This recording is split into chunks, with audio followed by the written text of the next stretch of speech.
on, everybody? How y'all doing? Welcome back. Welcome back. Welcome back. All right, we up in here. I said I was gonna do this, and we got to do it.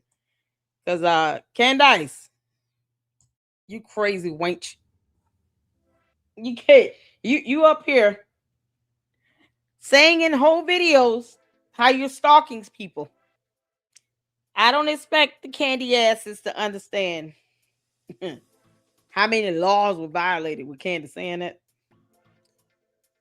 But don't get mad when Erika Kirk gets a protection order against your cult leader. She doesn't owe her anything else. No one owes Candace anything at all. What's going on, y'all? Come on in and hit the like button. To the candy asses, you enter my chat at your own peril. I don't care how you people feel. As always, then. Y'all, we got some stuff to cover. We got some stuff to go over. Hope you guys are doing well. Enjoying this beautiful Saturday. I am. It's nice outside. Shout out to all my moms. Shout out to all of you all. Yeah, we got a comment that came in earlier from the mental chiropractor. Shout out to her. I know she has a YouTube channel as well, and she does content. I do get the chance to check out some of her content when we speak about malware and Umar, the Oompa Loompa. She's been a guest on Jay Witt as well. So it's nice to see a comment from the mental chiropractor. Shout out to her asking about the threat that has to be posed of physical harm to Erika Kirk. So the law in the state of Arizona, which is where Erika Kirk was last staying. Hopefully she's moved because Candace has admitted that she has people watching her in her building where she lives. It's crazy. So that would be defined as stalking and harassment that could warrant, that would be sufficient to prove that there is enough evidence, substantial evidence, to grant a protection order against Candace. Even if Candace is the one carrying out the orders, she doesn't have to be physically present there, but she is aiding in the stalking and harassment behavior. Erika Kirk can still have a protection order sought against her. And I hope Erika Kirk stops playing around with Candace Owens and just simply get it done. She doesn't have to announce it. She's been ignoring Candace. You know, they even tried to give Candace the opportunity to fly out to Phoenix. Y'all remember that? When Candace was invited to fly out to Phoenix because she said anytime, any place. God. And then all of a sudden when they said, oh, okay, well, December 15th, be there. Oh, no, George said no. It was the quickest pivot she's ever done. You would think her cult members would have encouraged her, like, wait, hold on. What you mean George said no? We've been looking forward to this. You squaring off with TPUSA and all in person. No, we want you to go out there in person and give them a piece of their mind and tell them to their face how you think they've aided in unaliving their leader in their president. You tell Erika Kirk to her face on national television how you believe that she's aided in unaliving her husband. I dare you say it to her face. The fact that Candace could not tell Erika Kirk this to her face in a live stream where we can all see and hear that is confirmation that she is a coward. Candace Owens is a coward. She had the opportunity to do just that. I mean, it would have been god awful, but at least we would have been able to see her do it to her face in person. Now, what did the candy asses do? They ran around like the little rats they are. You know how little roaches just scurry away when light comes on. And then they start talking about, oh, it's for her safety. I'm sorry, it's all these stupid cult members couldn't go out there and help protect and defend their cult leader, Candace. Candace can afford security too. But yet, it was a matter of safety when Candace did not fly out to Phoenix. Because, you know, the hypocrisy of it all, narcissists don't care about hypocrisy. But Candace Owens was completely hypocritical when she wanted to sit here and decry, oh, it's safety, and I made it out safely, and I'm still alive. When Erika Kirk and one other person flew to Tennessee to talk to Candace. But yet and still, Candy asses, they'll swear up and down that it was a threat to Candace Owens' life if she would have went out to TPUSA in person and flew out to them and confronted them in person, because she said anytime, any place. Now all of a sudden words are hard for her Candy ass cult members, and they can't recall them saying, yeah, we'll make anytime, any place, bring us that challenge. And then when they did, Candace Owens goes, oh no, George said no. We had prior engagement. I'll do a virtual. No, F you in that virtual. Oh, you can't come out in person, but you'll take time to do a virtual? What you mean? No, get your ass on a plane and come out here. If you can set time aside to do something virtual, why can't you do it in person? You wouldn't be able to multitask and have a party and do a virtual stream with TPUSA at the same time, because that would be stupid. So you cannot just get on a plane and fly out here and face them in person. All of a sudden, it was a matter of Candace's safety. So when Erika Kirk has a matter of safety for her to go to an event that was free, because Candace lied about ticket sales, those pesky ticket sales that she can't seem to refund her own people for from an event in Australia. Candace never gave refunds to those people that bought those tickets, by the way. But yet and still, this event with the vice president was free. And they act as if Erika Kirk does not have the right to stay the hell at home. Or you can't make this up. This level of hypocrisy is something else. So I wanted you all to see the state statute in the state of Arizona. My understanding that Erika Kirk is still living in the state, that would apply if she were to get a protection order against Candace Owens and all her little cohorts. Get them all, girl. Name them out.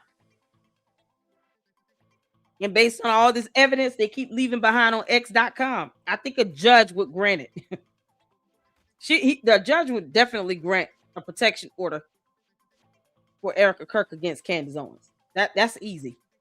Candace, you saying that you're having people watched is stalking. Period. You cannot explain that. And plus, you're not that smart. You didn't go to law school. Can't make this up. So y'all see the law? There you go. Thank y'all so much for tuning in. That's the rest of it. Safety of their loved ones. There he is. We'll pull it up. Don't stop. What's going on? How you doing, honey? Oh, CC, how you doing? Mindy, what's going on? Shout out to my mom's Francisca. How you doing? Thank you so much, my dear, for keeping me on track. I appreciate it. Candace goes live to admit crimes. Yeah, she does. Oh, the hearing was so informative yesterday for TR. Yeah, we got a clip from Mindy as well. She said this clip is going to be something else. We're going to check it out. We got a few videos to go through. And then tomorrow we're going to have a whole marathon because, it's so much I want to see. And I want to watch it with you all in case I have to sit here and listen to the sound of Candace's voice. I can only endure that with you all.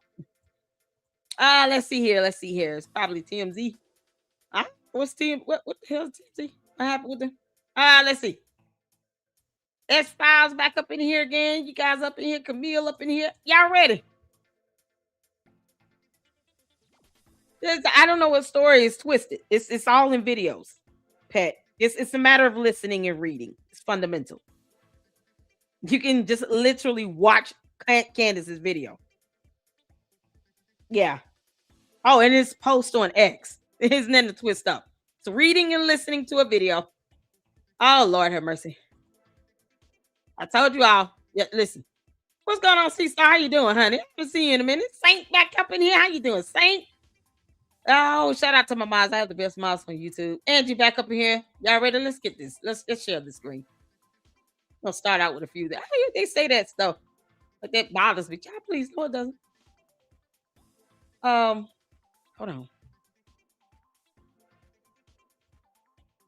Okay, I had to timestamp this video because we're gonna check this out with Gary. Because this is where I remember him playing the clip of her saying all that crap. These words came out of Candace's mouth. Nothing I need to say. Candace said it. In the meantime, y'all remember this?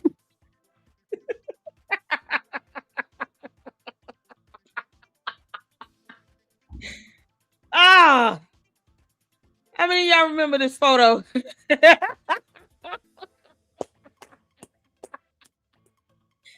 Candace, you look just like a cockroach. It has been in the desert. It's got way too much dust. That needs a bath.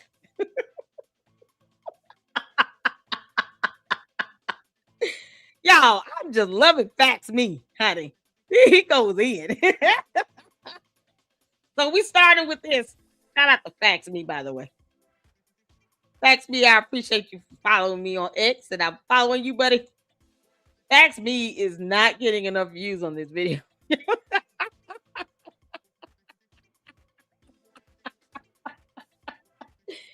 Oh, to all the candy asses, this is your cult leader.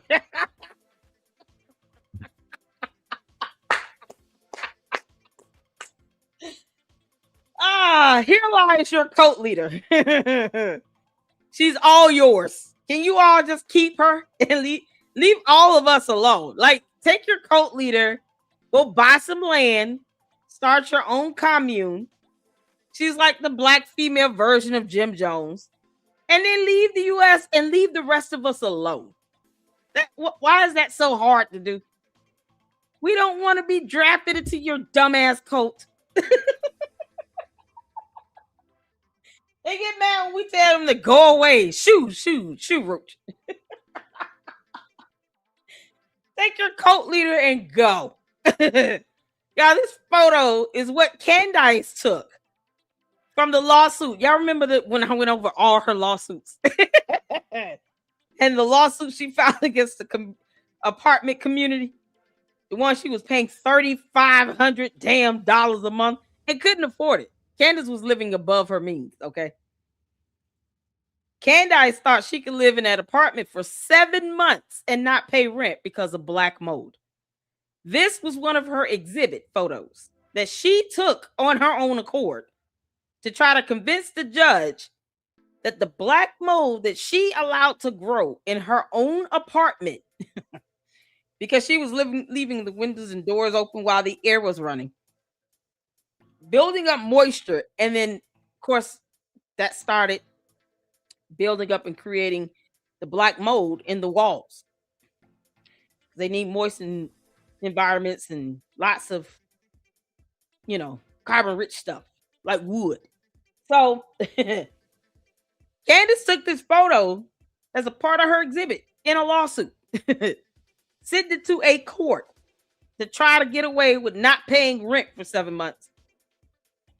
As she sued the apartment complex, and in that lawsuit said, "Look at what this black mold has done to my face." He's like, "Oh, that black mold you chose to live with for 7 months. Why didn't you just move out?" Because it wasn't the apartment community's fault. And then guess what? Candy asses. Guess what? Your cult leader didn't even show up for the trial.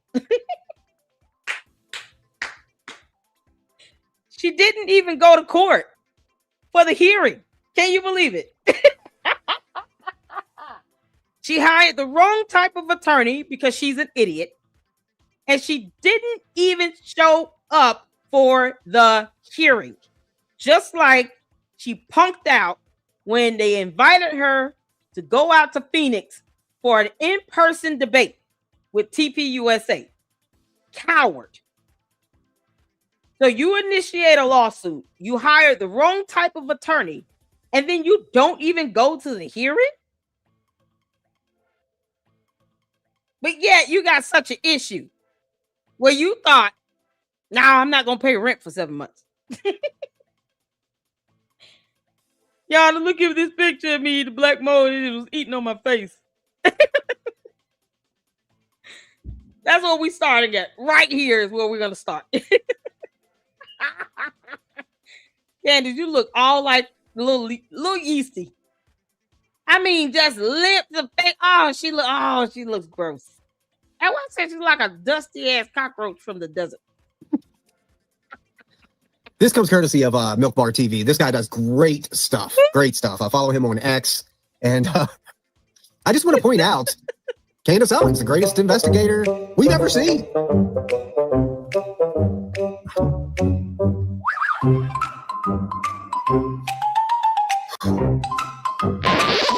That was really hard for me to say. Okay. Anyways, high school dropout. Got her GED from homeschooling, attempted college, dropped out of college. And well, this is what you get. Instagram, you see she has millions of followers, and you think, okay, this is an illiterate person. Kind of read books. I'm just fascinated with learning real history because I think that truth is kind of, I mean, what actually has happened, the events of our world, is obviously, as the expression goes, way stranger in fiction. To do it again posthumously, Charlie Kirk, the founder of TPUSA, will be posthumously honored a posthumous award. They decided posthumously, cordially accepted those posthumous terms. SCIF, which stands for a sensitive, compartmented, you can't compartmentalize. And a CEO and a chairman has to compartmentalize. The IDF even dropped Napalm 12.5 miles off the coast of the Sinai Peninsula. Is that correct when you arrive into the Sinai Peninsula? Sinai. Illiterate person in Portland, Oregon. The Hamptons debacle came up. Hamptons. Remember that whole debacle? We knew kerfluffle happened because this dress kerfluffle causes this whole race kerfluffle. Lazy honor Charlie. Stop telling us that it has to always be Miss Macabre. Like retired Green Beret, allegedly a heart attack. Normal passion, not this like chat GBT. At last I checked, everybody uses the terminology blitz. Blitzkrieg. Everybody uses the term Blitzkrieg. And so I called it Blitzkrieg Week. Can't even say Blitz means lightning. Krieg means war. Even the NFL football team say Blitzkrieg. Like no, we never. He just liked the architecture. Smells in the bells. He loved the architecture. Oh, Candace, you're so stupid. The candy asses act like they don't see this. I don't know. Anytime they leave a comment, I'm just going to pull this video up and let them hear their cult leader mispronounce many words. She's smarter than you. Oh, okay. Let's go back to this video. Sure, it was about the architecture. Like, yeah, no, like he loves the architecture. I think this may have been about more than the architecture. Jewish people were in control of the slave trade. They buried a lot of it. It's buried. The Charlie Kirk story. What about his burial? How come we haven't seen anything about his burial? Alex Jones was just burying himself. And Alex Jones jumped into the beret to mock me and Tucker Carlson. It's always got to be Tucker Carlson, Cameron Owens. And of course, the world is quite literally a stage. By the way, I always wonder where that expression comes from. Can you look it up, Skylar? The world is a stage. Where's that from? I actually don't know where that's from originally. That would be interesting to see. Totally like insane Alice in Wonderland. And then like all of a sudden there's like a shepherd cat who's like smoking. Night by Elie Wiesel. Night by Eli Wiesel. Mentioning Elie Wiesel. Oh, it's Shakespearean. All the world's a stage. Interesting. Very interesting. You have a favorite book? You said the world is a stage? Just like her dumbass didn't know who said let them eat cake. Yeah. Had something to do with Spartans and gladiators in a coliseum fighting to the death. She literally thought let them eat cake was related to gladiators. This is coming from the moron that can't pronounce terms. Candace, you're so stupid. And you said you have 2 degrees? She has 2 degrees, people. 1 in journalism and 1 in English. And this is using Candace's words. Now, we all know she dropped out of college in her 3rd year. But Candace Owens actually admitted that she obtained 2 degrees and yet has yet to prove that she's obtained 2 degrees. We have not seen any evidence of any degree at all. Where is it? Why won't Candace Owens post up her degrees? She could post it up on the back wall behind her. She claims to be something journalism. Okay, if you have a degree in journalism, wouldn't you want to post that degree up so that people can see it? And then they take you a little bit more serious? We wouldn't, but still. But yet when she's asked about this, she never shows the evidence of her having a degree. Why would she need to lie about having a degree? Because she lied. Until she shows evidence. Candace, we could say the same thing. You're lying by omission. See, we know how to apply that to you, girl. You're just a hypocrite. Candace Owens lies by omission because she has never shown evidence of her 2 degrees. And yet she has said in 2 separate videos that she obtained 2 degrees. Where are they? Oh, and that no one should believe anything on Wikipedia. Where are those 2 degrees, Candace? Well, I want the cult members get her to post her degrees because she said out of her own mouth she obtained 2 degrees. One in journalism, one in English. And yet look at all of these words she's mispronouncing. Let's go back because this was funny. SCIF, which stands for a sensitive, compartmented, you can't compartmentalize. And a CEO and a chairman has to compartmentalize. The IDF even dropped napalm 12.5 miles off the coast of the Sinai Peninsula. Is that correct when you arrive into the Sinai Peninsula? Sinai. Illiterate person in Portland, Oregon. The Hamptons debacle came up. Hamptons. Okay, remember that whole debacle? Kerfluffle happened. This dress kerfluffle causes this whole race kerfluffle. Lazy honor Charlie. Stop telling us that it has to always be Miss Macabre. Like retired Green Beret, allegedly a heart attack. Normal passion, not this like chat GBT. At last I checked, everybody uses the terminology blitz. Blitzkrieg. Everybody uses the term blitzkrieg. And so I called it Blitzkrieg week. Can't even say blitz means lightning. Krieg means war. Even the NFL football team say blitzkrieg. Like, no, he just liked the architecture. Smells in the bells. He loved the architecture. It was about the architecture. Like, yeah, no, like he loves the architecture. I think this may have been about more than the architecture. Jewish people were in control of the slave trade. They buried a lot of it. It's buried. The Charlie Kirk story. What about his burial? How come we haven't seen anything about his burial? Alex Jones was just burying himself. Alex Jones jumped into the Candace. Goodness. You could watch this video like 10 times in a row. And I guarantee you, each time you watch it, you're going to hear a new word that she butchers. Oh, she just butchered that word, burying. Candace. Ray, Mock Me, and Tucker Carlson. Always got to be Tucker Carlson, Cameron Owens, and of course, the world is quite literally a stage. By the way, I always wonder where that expression comes from. Can you look it up, Skylar? The world is a stage. Where's that from? I actually don't know where that's from originally. That would be interesting to see. What? Totally like insane. I thought, you have these shows are pre-scripted, and you didn't bother to Google that before you hit record on a camera. George, are you still standing behind the camera? George is supposed to be the son of a lord of some sort, right? And educated. He went to Oxford and all this stuff. He couldn't like give her a quick breakdown of what that means. Like he couldn't tell her anything about Shakespeare at all. Really? What did he study in school? What did he go and study at Oxford? Because otherwise it sounds like he wasted a lot of money to go to school for nothing. He can't teach Candace something. He can't make this up. Alice in Wonderland, and then like all of a sudden there's like a short cat who's like smoking. Night by Elie Wiesel. Night by Eli Wiesel. Mentioning Elie Wiesel. Elie Wiesel. Oh, it's Shakespearean. All the world's a stage. Interesting. Very interesting. You have a favorite book? She don't read. I read a lot. I don't know if I have a favorite She doesn't book. read. Oh. Nothing favorite? All right, I'll take it. Because that's what she is. She's illiterate. Factivist. Oh my God. Can what you're about to see be any clearer? As if the hundreds of videos I have posted over the past 7 months hasn't proven over and over and over again how much of a narcissistic liar Candace Owens is. Watch this. I figure out who's at this donor retreat in Aspen, and I reach out, and then they allege that this was a question that somebody had asked and said, what happens if you die? Very small group, exclusive group of donors in Aspen in August. And thus far, 2 do not remember Charlie saying that. And also update to what I said to Baron yesterday. Another donor who was at the Aspen event does remember, actually says that they do remember Charlie mentioning Erika. If, situation, something happened, that Erika would know what to do. So that seems to check out. The donor, I think is a good. And January 22nd, yeah, this is after she didn't had this meeting, got hit with a cease and desist, all that. Candace, you can't even be consistent in just being an idiot. I mean, if you're going to sit here and defy a cease and desist letter demand, then stick to it.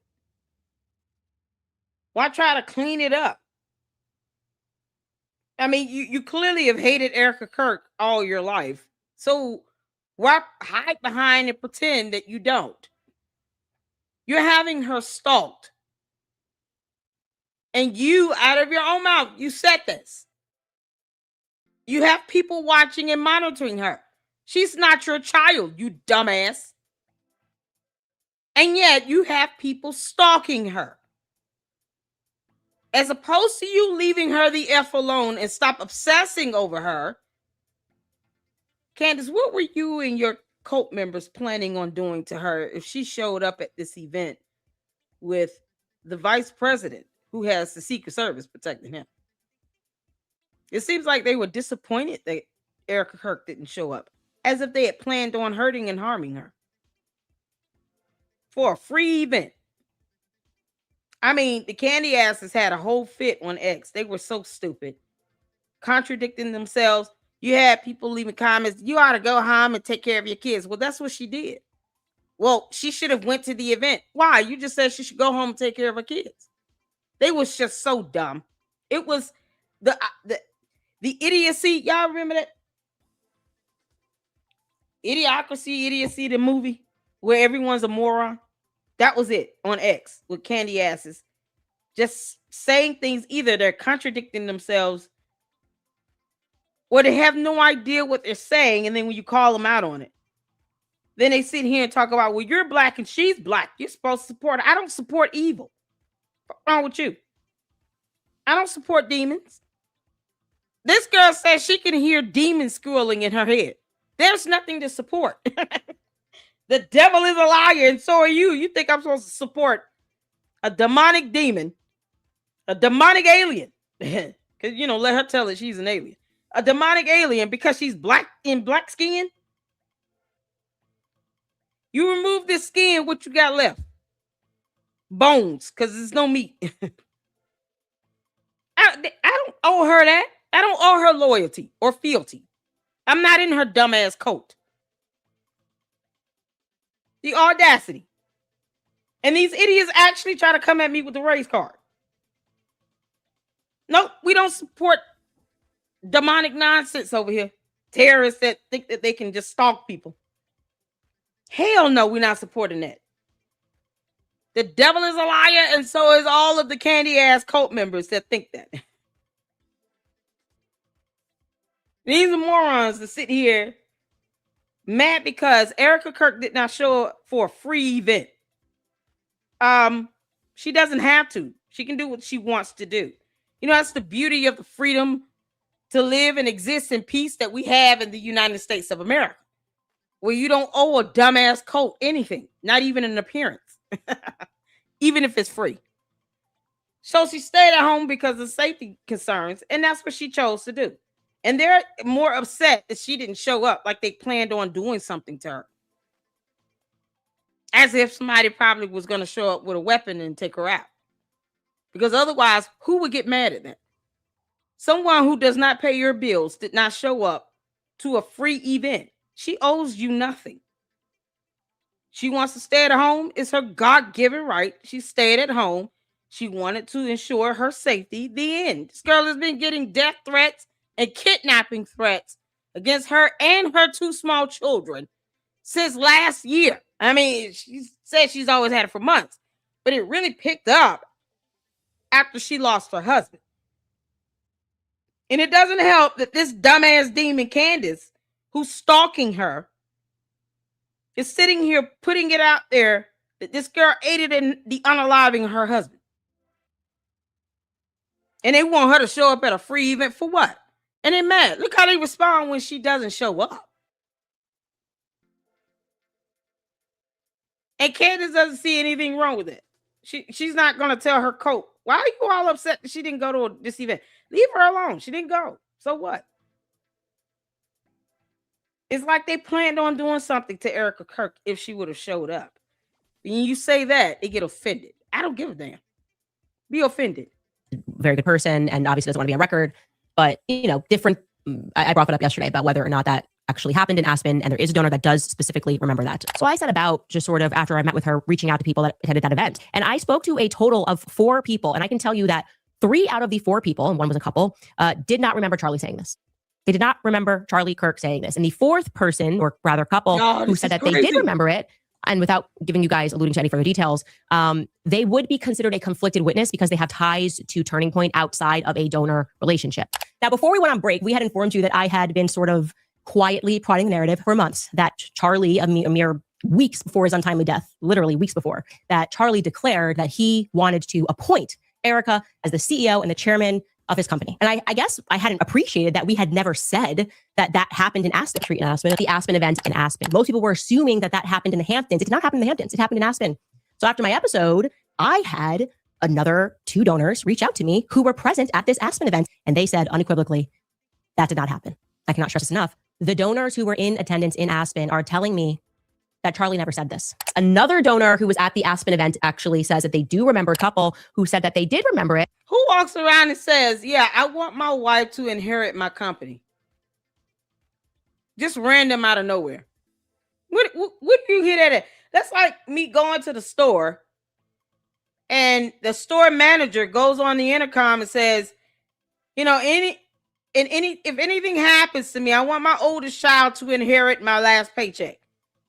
People gonna turn around and be like, what the hell is wrong? What's going on? Is something about to happen to him? Like, what do you mean? People don't say that randomly. Never mind if he had a living will in Last Testament or anything. He could have had a actual will. He doesn't have to tell Candace Owens that he wanted his own wife to inherit his company. Since when was she owed that information? No one owes her a damn thing. You know, the more we continue to reiterate that no one owes Candace Owens shit, the better off we'll all be. And whether she likes it or not, it's irrelevant. Candace does not pay our bills. No one owes her anything. TPUSA, Erika, Kirk, they don't owe her anything. He doesn't have to tell her. He wasn't even talking to her.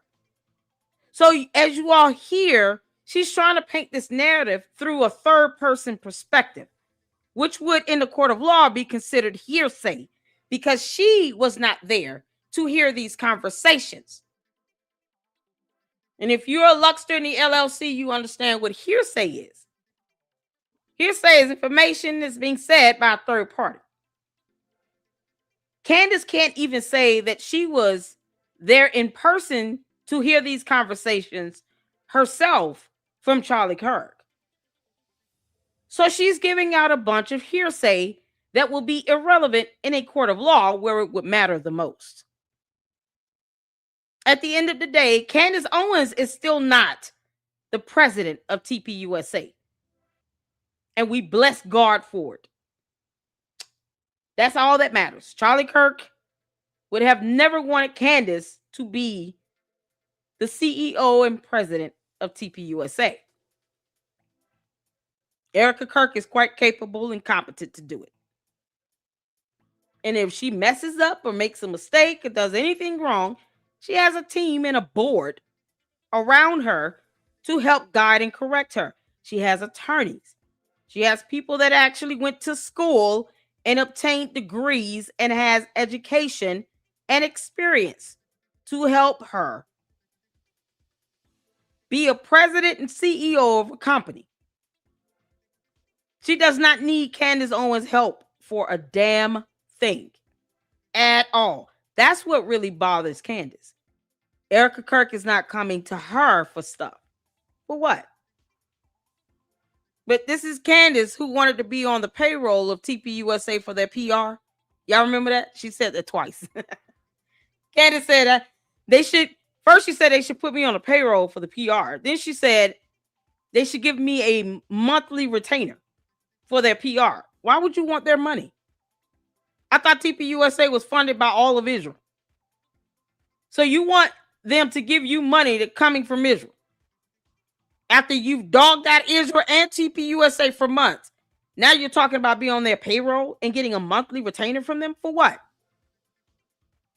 That's the hypocrisy that she throws out there that her candy ass cult members just let go over their head because they're not smart enough to understand that the cult leader does not give a damn. She actually just wants the money. She doesn't care that it's coming from Israel as she claims. It's whatever. She doesn't care that she's throwing out hearsay. None of this stuff she's witnessed firsthand. She has no first-person perspective at all about these conversations. Never mind a will or a last testament or anything he could have had in place signed, notarized, and filed with his attorney to ensure that she did indeed become Erika Kirk, become the next CEO. But Candace is not privy to these conversations because she wasn't there. So if they were to go to court, all this BS that she's throwing out here would be objected to as hearsay, and it would not matter. As you were, you moron. I figure out who's at this donor retreat in Aspen, and I reach out, and then they allege that this was a question that somebody had asked and said, what happens if you die? Very small group, exclusive group of donors in Aspen in August. And thus far, 2 do not remember Charlie saying that. And also, update to what I said to Baron yesterday. Another donor who was at the Aspen event does remember, actually says that they do remember Charlie mentioning Erika. If, situation, something happened, that Erika would know what to do. So that seems to check out the donor. She wouldn't know what to do. She was married to him. You weren't, Candace. Candace, it must burn your ass along with that yeast infection.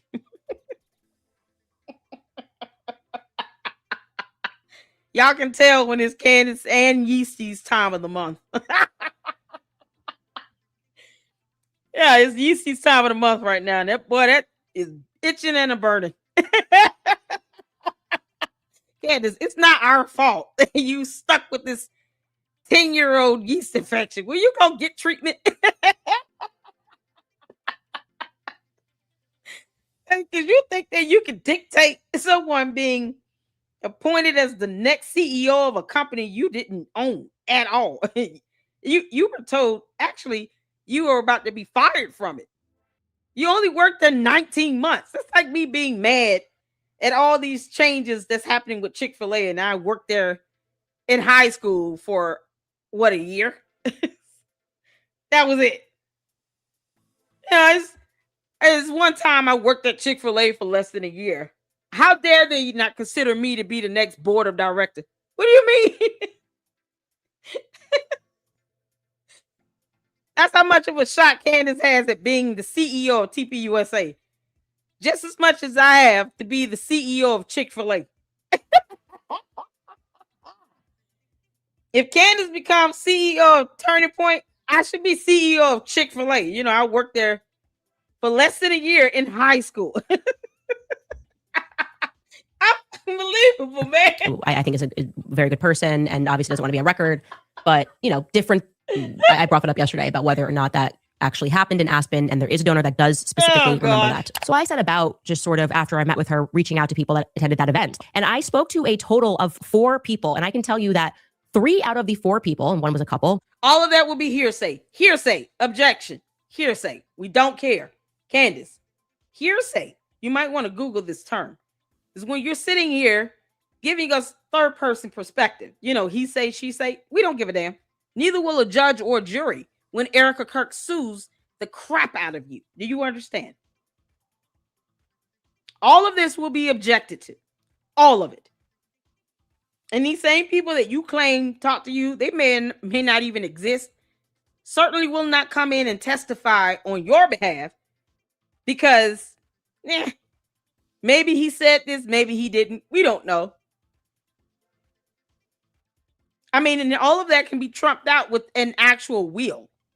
So if he's got it in writing and he signed and notarized some documents for a last will and testament, guess what? All these so-called conversations are moot. Null and void. They will not matter. Candace still won't dictate anything. She will lose the lawsuit. And Erika Kirk will be millions of dollars more richer.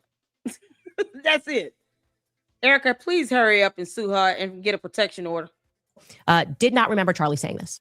They did not remember Charlie Kirk saying this. And the 4th person, or rather couple, who said that they did remember it, and without giving you guys alluding to any further details, they would be considered a conflicted witness because they have ties to Turning Point outside of a donor relationship.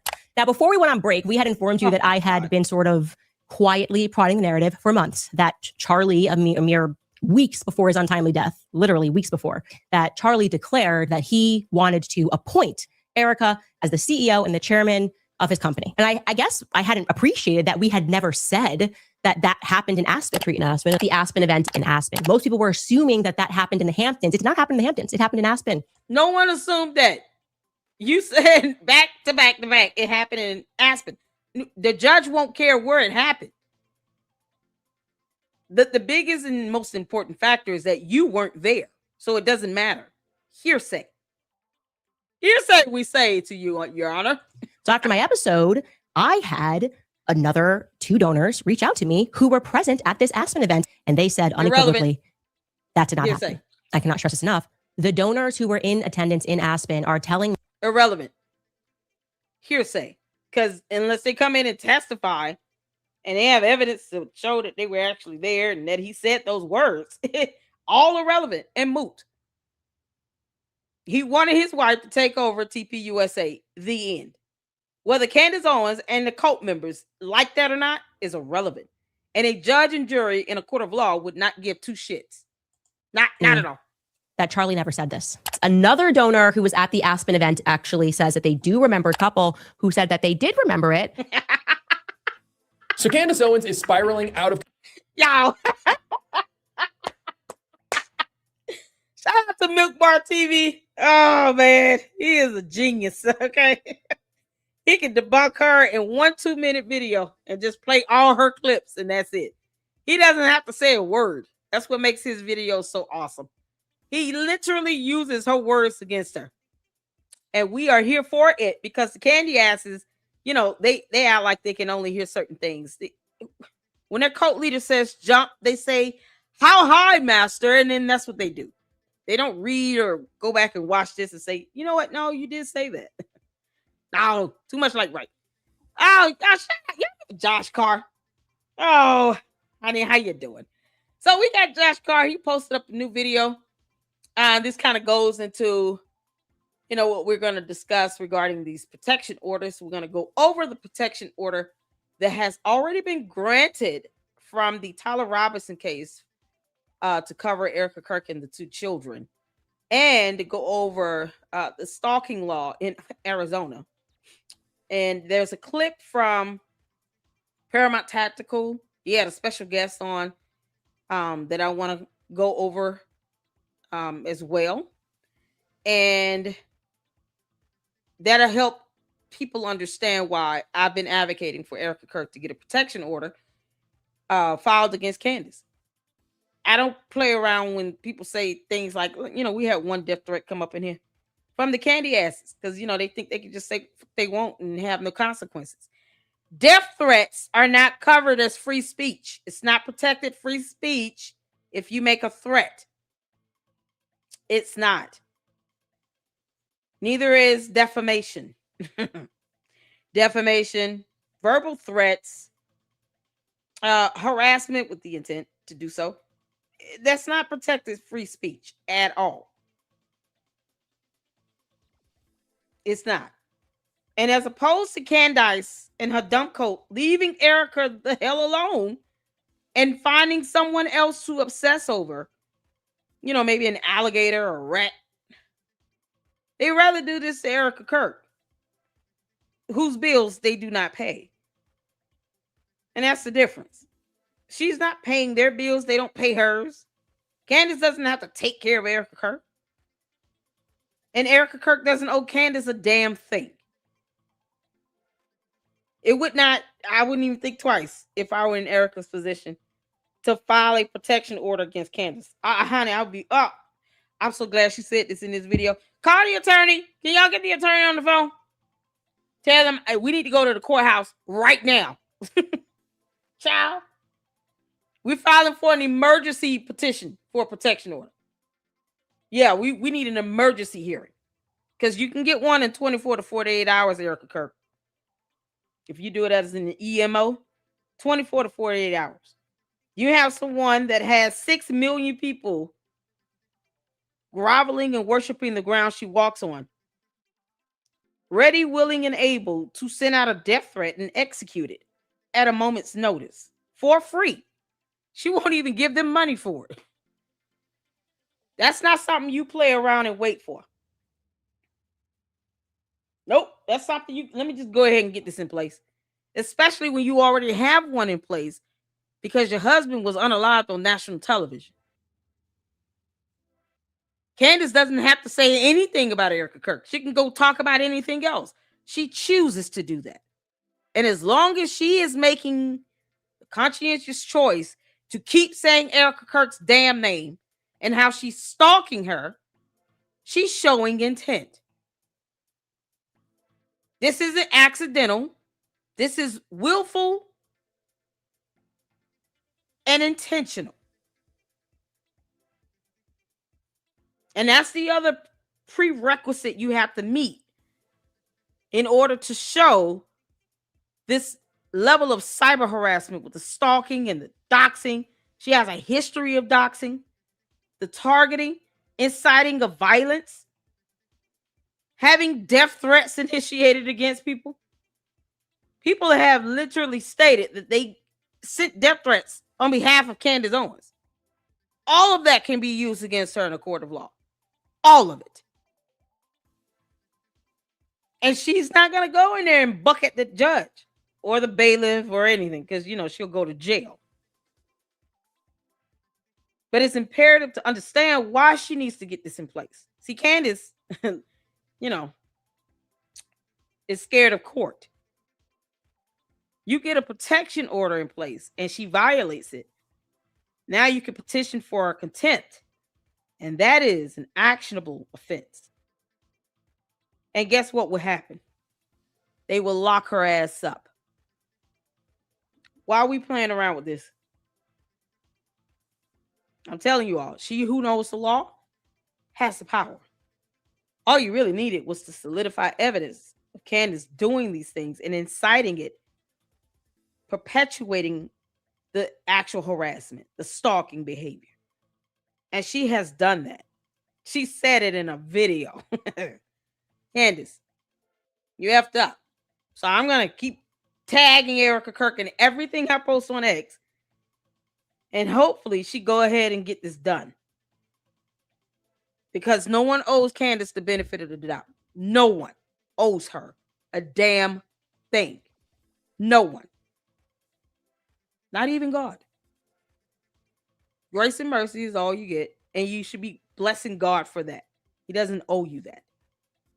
All right, let's check out Josh Carr, y'all. Control right now due to a very important piece of breaking news that just came out. And some of these clips I'm going to show you today from Candace are truly shocking, which I know is hard to believe because we've seen it all, but she continues to push the line. This breaking news comes from the Post Millennial as well as TMZ. The Post Millennial says a defense motion filed by the attorneys for Tyler Robinson charged in the murder of Charlie Kirk contains an ATF report that gives a summary of information about the bullet fragment that was found during Kirk's autopsy and is subject to testing. The motion filed on January 9th describes the exhibits in the case and confirms, this is big, confirms that the bullet that killed Charlie Kirk on September 10th, 2025 was from a .30 caliber, which was recovered at the scene. You can see right here, exhibits include one Mauser Model 90. There it is. Because evidence. And I can guarantee you all, whether the candy asses like it or not, the judge and jury will not care because they don't care how Candace and her cult following feel at all. Feelings mean nothing in court. Candace doesn't even cover the hearings with Tyler Robinson. That's what's so funny about this. She doesn't even cover those hearings like that because she could report on the hearings, but she doesn't. You know why?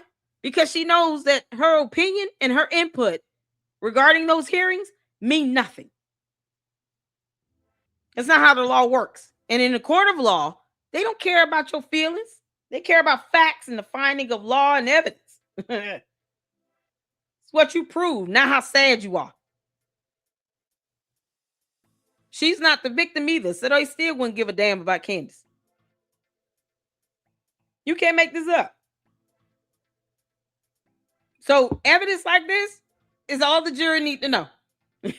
God, we thank you. The 3006 Springfield caliber rifle bearing serial number 8863 with an optical accessory, one .3006 Springfield caliber cartridge case, one .30 caliber Springfield caliber cartridge, one .30 Springfield caliber cartridge, one .30 Springfield caliber cartridge, one bullet jacket fragment, and 4 lead fragments. So they have all of that data and it all matches. And the defense attorneys did not want this to get out there. It's really funny because they've said a few things. The defense attorneys for Tyler Robinson, they've said that they want as much transparency as possible, but they have also said they don't want these court documents out there, and they do not want cameras in any of the hearings. And the reason why they are saying they want transparency is because they're lying. It's a PR game. And just so nobody misunderstands what's happening with this, the original test came back inconclusive for the bullet fragments. We didn't know whether or not that bullet matched the gun. They ran more tests and found a fragment of the bullet that proves not only that it came from a .30 caliber, but that it came from the exact one that Tyler Robinson's prints and DNA was on. TMZ reports the following. They say Deputy Utah County Attorney Christopher Ballard told us, quote, generally, when a bullet fragment analysis comes back as inconclusive, that means the fragment did not contain enough detail for the examiner to say one way or another. There's just not enough there to determine whether the bullet was fired by a particular firearm. We have ample evidence to demonstrate beyond a reasonable doubt that Tyler Robinson committed this murder, and we will present some of that evidence at the upcoming preliminary hearing, and then we will present all of that evidence at the trial. So before we get to Candace Owens now, I just have to say, it looks like the podcast bros who all pretended to be forensic firearms analysts were dead wrong. And we've been saying over and over and over again. Oh, they were so dead wrong. And guess what?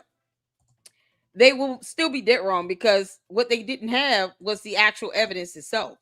They couldn't test that. They just kind of went out and bought their own stuff and did something.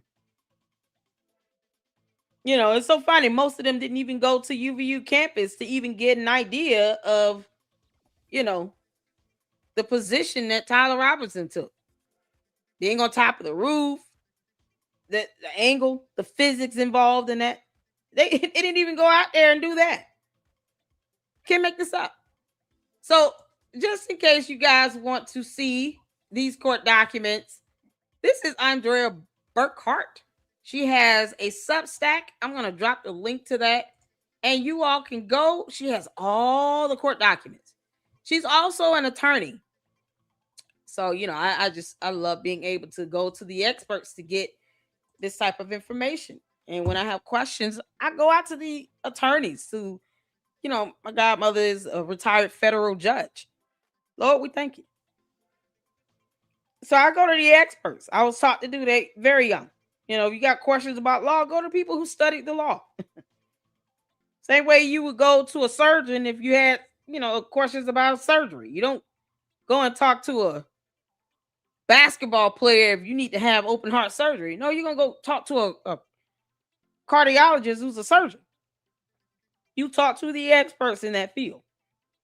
So when it comes to matters of law, I reach out to those who are attorneys that went to law school and passed the bar. And we're awesome. Happy that Andrea Burkhart is one of those. Anytime I have questions, I can email her, Nate the lawyer. There's a few, there's the dad, attorney dad reacts, a few attorneys. Legal Eagle. Y'all know Legal Eagle. These are all real lawyers. And they're bar licensed attorneys. Of course, Nick Brooks. Y'all know Nick Brooks. Nick's have been on the LLC, another fantastic attorney in California. So, you know, as always, they will say state laws, of course, can vary. But, you know, general questions about court documents and certain types of evidence, things of that nature, that is typically consistent across the board, regardless of the state. Law itself, they're able to easily answer. And that's something, you know, you got resources out there. We can utilize people who have these degrees in education that can help break down, you know, these different court documents, various pleadings and orders and what it means. You know, and I'm definitely blessed to have a godmother who actually retired as a federal judge, served as a federal magistrate judge for over 25 years. So that's a blessing. And it's an added bonus. You know, she's a judge. She was a judge. So it's always nice to have people who have that education. So if nothing else, go to the experts who have that knowledge base if you ever have any questions. There's no reason for, you know, the candy asses to be ignorant. They just choose to be. They hate my guts. It is what it is. So shout out to Andrea Burkhart. Make sure you guys check out her Substack if you want to see that report that Joshua Carr is talking about. It is here in her Substack, the Ballistics report. Oh, let's see. It's a whole lot of stuff that was posted up. It should. I saw it. What's the date? 18?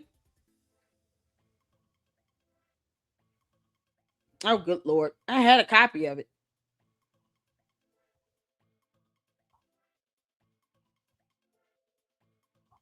Oh, Lord. Y'all see it's like 400. This 477? It's like events for the case. So y'all can see it's over 500 entries done to, to this case on her Substack. But y'all go there and explore and check stuff out. That's where we'll be pulling the protection order that Erika Kirk has. Andrea Burkhart has a copy of it. It was e-signed, and we're going to go over that after this video from Joshua Carr. Let's get back to it, you all.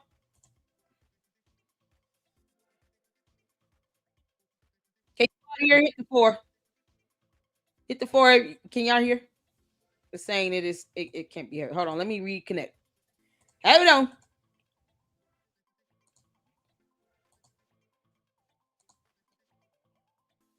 All right. Let's try that again. Firearms analysts were dead wrong. And we've been saying over and over and over again, this was not a Mike bomb. This was not a smaller gun. This was not someone behind him, like Candace Owens is saying, or beneath him. It's exactly what we knew from the very beginning. And all these people who are saying, well, oh, why are they holding things back? We don't know things. We don't know. It's because they are building a case. These are actual investigators and prosecutors. These aren't podcasters. And so, as I said earlier, they've had some of this data since January 8th. It says at the very beginning. The motion was filed on January 9th, and describes the exhibits in the case and confirms that the bullet that killed Charlie was from the .30 caliber. And this is coming out in discovery right now. That's why we are finding out about it. And this, along with whatever else comes out in May, will be enough to convict Tyler Robinson and bring him to justice. This is just a open, shut case. It's going to be incredibly easy, so long as Candace Owens hasn't tainted the jury pool. But I think, frankly, the evidence is going to be so clear that it's not even going to be possible for a jury to be tainted. Candace Owens has stayed silent on this particular point so far because it disproves and invalidates all of her conspiracy theories, but she hasn't stayed silent on some other things. Just when you think she can't get any more nasty, she came out with some of the most despicable reactions I've ever seen to some of the news that happened earlier this week. As you know, JD Vance and Erika had an event planned, and Erika couldn't go because of death threats. Candace Owens reacted to this over and over and over again, but she came out with a new one today. And this is one of the most vulgar, nasty reactions I have ever seen. JD Vance's energy is giving that Erika cried on the phone. I think that when JD Vance's plane was circling, of course, Erika would have called him directly. She would not have done that via a third-party person, out of respect.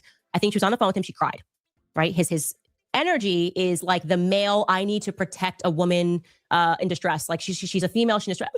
I'm just scared. And like, I'm looking online and people are saying like, they're just saying that like they want me to die. And I'm just so overwhelmed. Candace, you do want Erika Kirk dead. Once again, you're a demon. You're an alien. I don't know why you just won't own it. You do want Erika Kirk dead. You hate her guts. I have called this, 7-8 months ago? I said this last year. I've been saying for 6 months that Erika Kirk should get a protection order.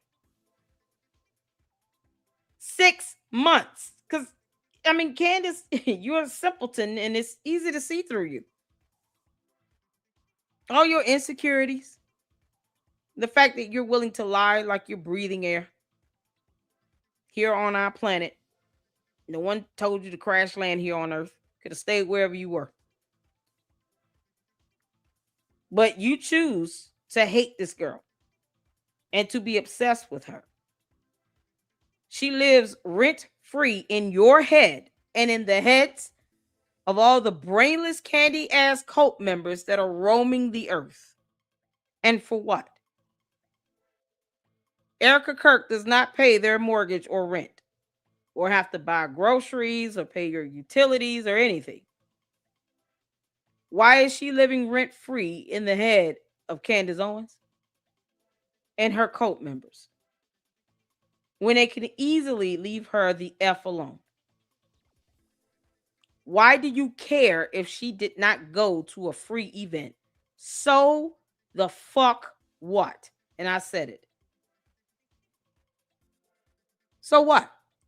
She can go. She has the right to say, I'm going to cancel this for whatever reason and stay the hell at home. So what?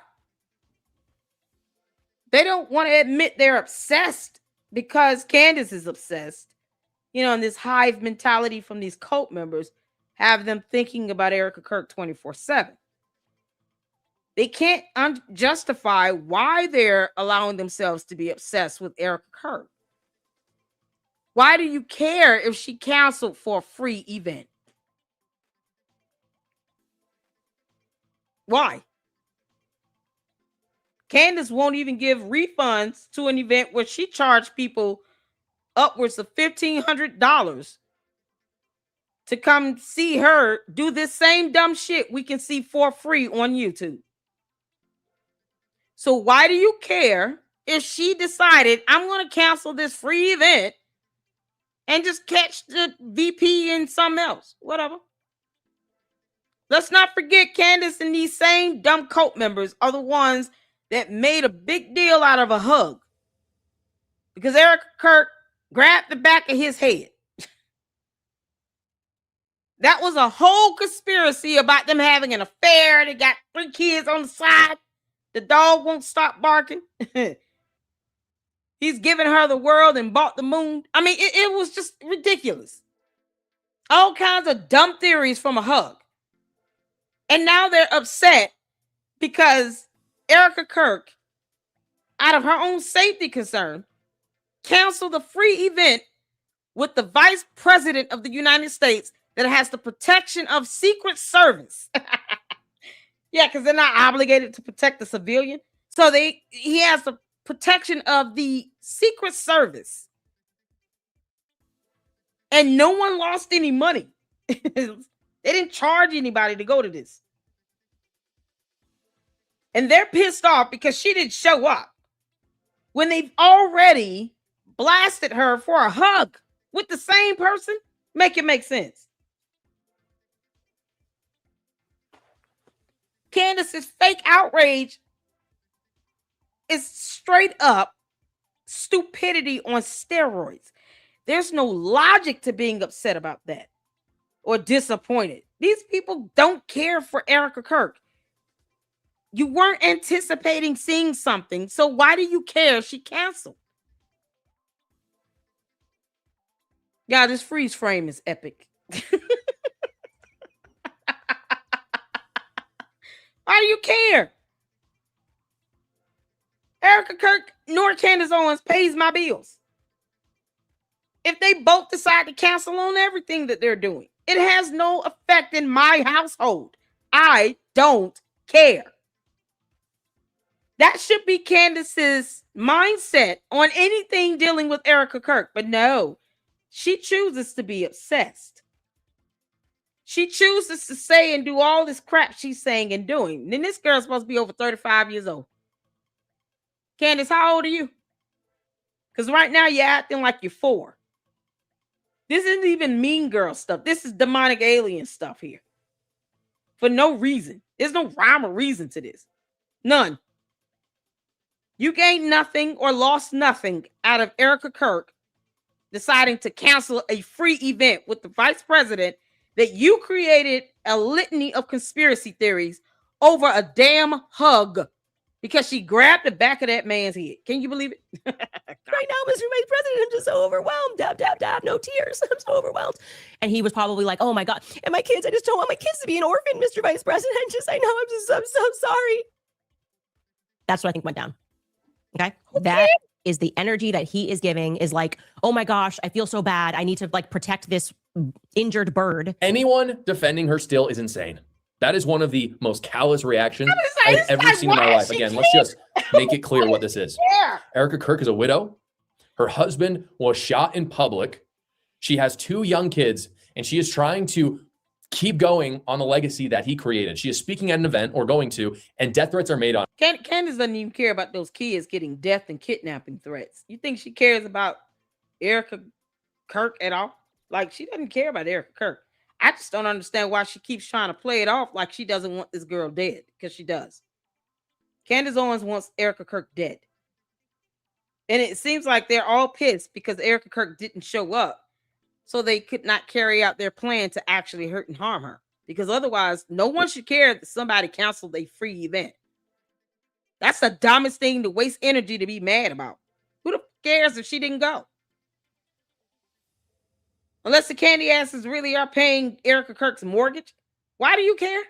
Her. And Candace Owens, who is supposedly the friend of her dead husband, They're comes out crazy. and mocks her and imitates her crying to the vice president. And overall, Candace's emotions really get the better of her in this episode because she goes down a whole rabbit hole on Erika, and she accidentally exposes to everyone the real reason she hates Erika. And it is not about investigating her for Charlie's murder. Please do not lecture us, JD. Do not.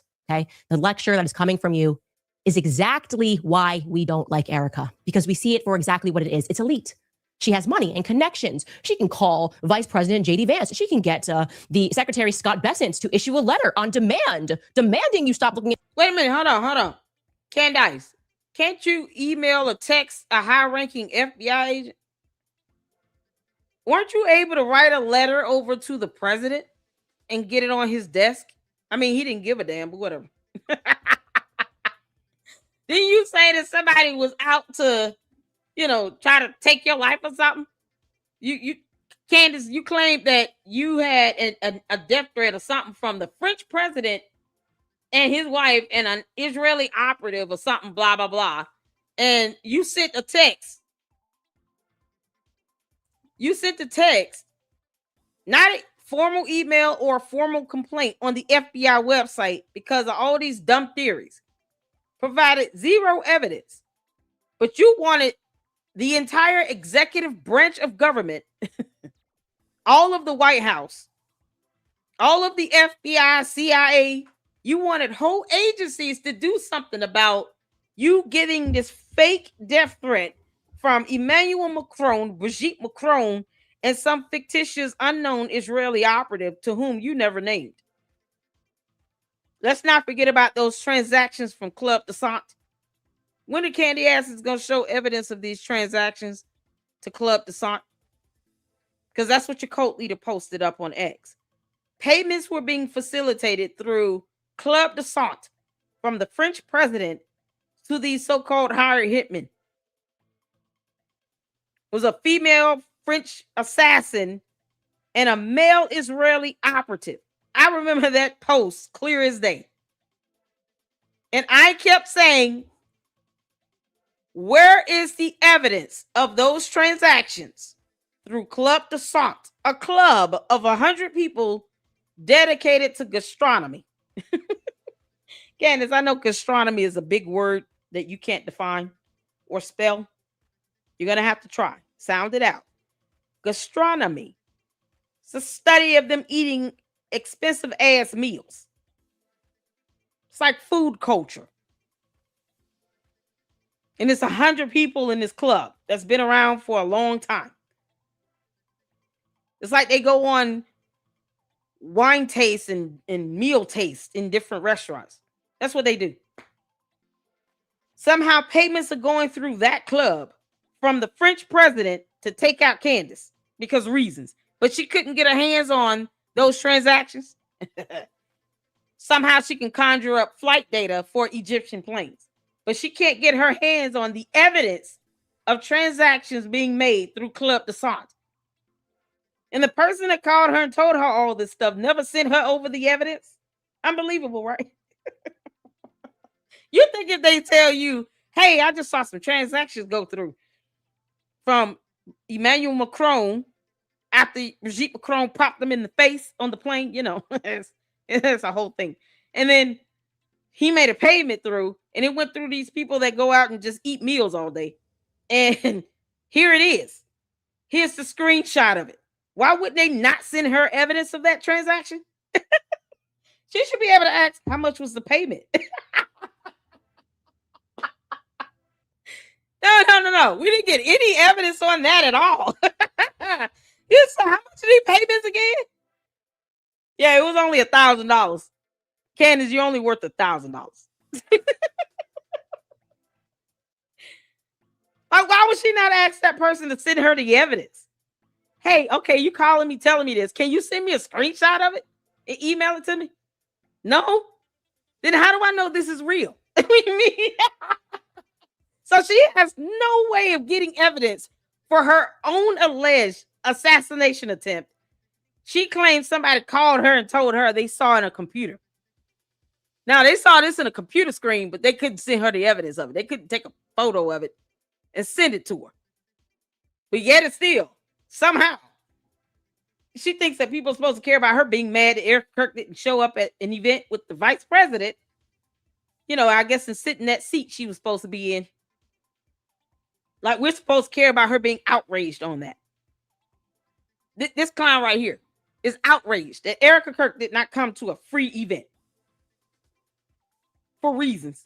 Why is that again, Candace? You want to tell us exactly what you plan on doing to her? To their finances, she can get Trump to say how much Charlie loved her in his Easter speech. It's the balcony approach that makes us sick. We feel it. You guys looking down in the crowd like we're animals and you're somehow more dignified.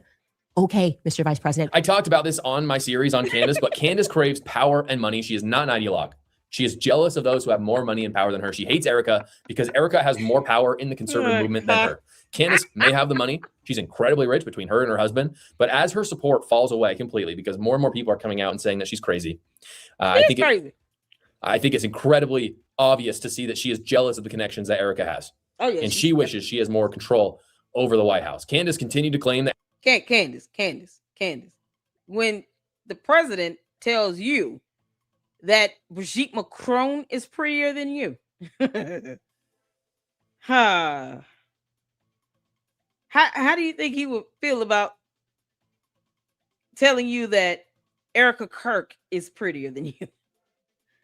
And you know it too. Eh? She knows that Erika Kirk is a beautiful girl. Candace, don't make me pull up the video of another woman kissing you all over the face with a glass of wine. Please don't make me do it. I'm going to do it. Erika Kirk was lying about the death threats and the doxings. And this is where I think Candace's narcissism goes on full display. Watch Candace Owens here in this clip. She's claiming Erika is lying about being doxed. And then immediately in that same clip, no edits. There won't be any edits in this video. She's also going to dox Erika in the same clip. Or there was a 0% chance that Erika had a viable threat pertaining to her travel while she was already in Georgia. I just completely said that's not an option. It had to be in Scottsdale. But that's what happened, Erika. That's the story they were trying to sell.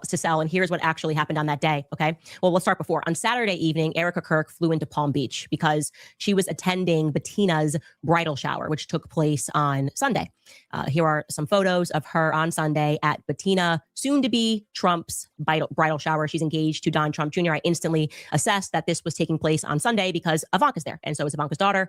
And that tells us that obviously it's not Saturday because Ivanka is they're Orthodox. She's so obsessed. So that happened on Sunday. On Monday, Erika elected to... Candace, are you ever going to explain this? Because we're waiting. We really need you to explain this. Can you tell us why is this happening? Look at that butt grab.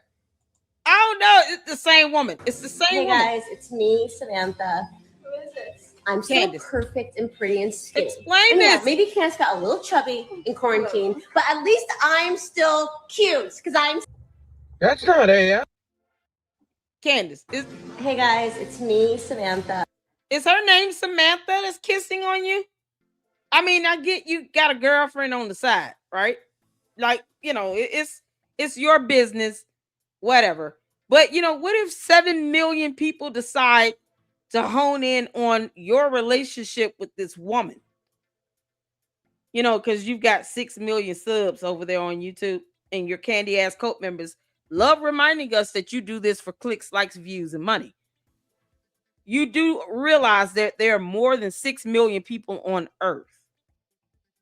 As a matter of fact, more people on Earth oppose you than are supporting you. So what if the majority of the rest of humanity starts to look into your personal life and tries to find out who this woman is and why she feels the need to kiss you all over the face and take all these fucking pictures with you? Why are you grabbing her butt? Like, can't y'all do that in y'all bedroom? Who is this? I'm still Candace, perfect are you and ever pretty going to and explain skinny. this? And yeah, maybe Candace got a little chubby in quarantine, but at least I'm still cute because I'm. That's not AI. That's not AI at all. Hey guys, it's me, Samantha. This is the first kiss for me. It's so long. Samantha. Who is it? And then it's repeated. Y'all, Candace is mad that this isn't Erika Kirk doing this to her.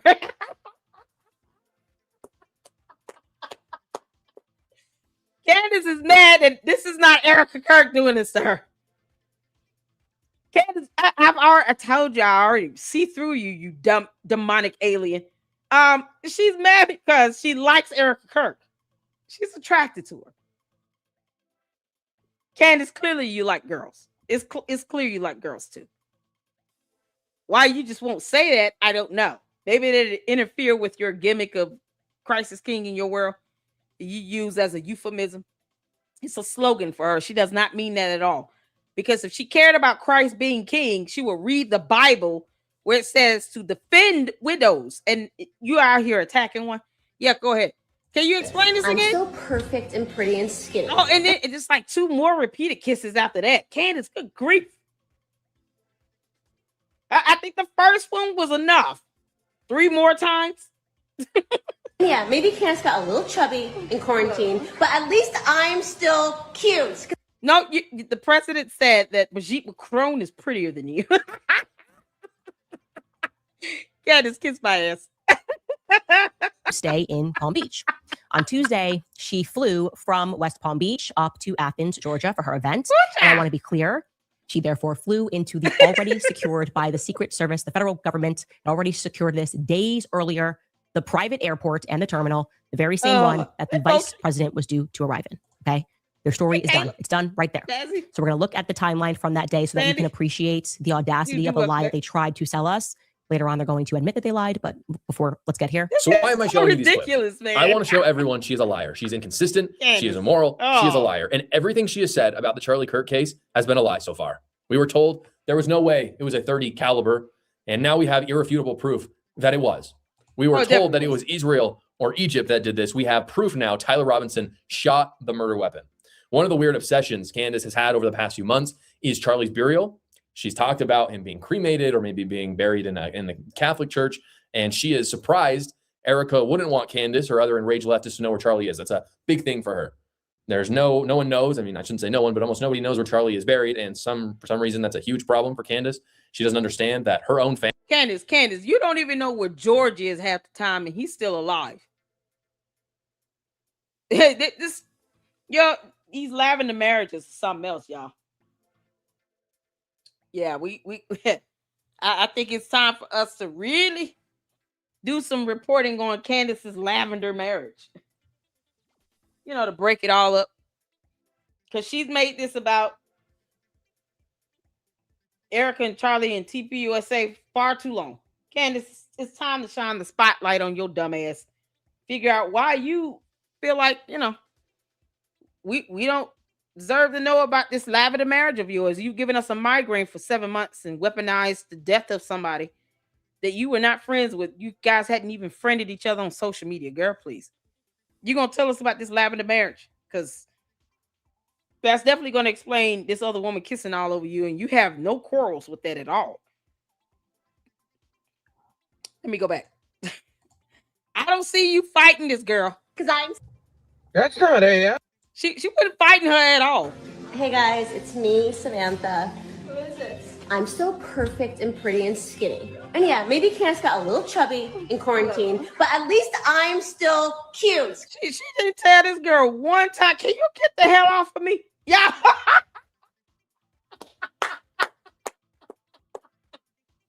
Not one time did she even look at her like, hey, that's enough. What the fuck is wrong with you? Nothing. Candace is letting this happen, people, voluntarily. She's not being taken by force or anything. That's not AI. Hey guys, it's me, Samantha. Who is this? She's I'm not so fighting. perfect and pretty and skinny. She's not fighting this. Do you all see this look? She's not. She has not even looked at that woman and was like, "You're doing too much." Not even a that's no. No, girl, we don't play like that. Nothing. No resistance from Candace at all. Now, Have any of you seen George do a video where he's kissing all over Candace like this? Have y'all ever seen that? If you have, please send me the video so I can play it so we can laugh at it. Have you all ever seen a video of George kissing all over Candace like this? Because I haven't. Candace, you're not even booting her away with an elbow. Nope. Juju said nope. Dana said nope. Anyone seen George kiss all over Candace like this in a video? Show this level of affection with a glass of wine or a bottle of water in a video? Has anyone seen George and Candace show this type of affection towards each other? Because I've never seen anything. George bought Candace so he can get his inheritance. Well, George and Candace are failures in life. Exactly. See, that's never. I wouldn't even want my BF or female friend all over me like that. I'm affectionate, but it's too much. It would be annoying. Exactly. I would find that disturbing, to be honest. I'm like, hold on, why you kiss all over me like that? Who does that? No.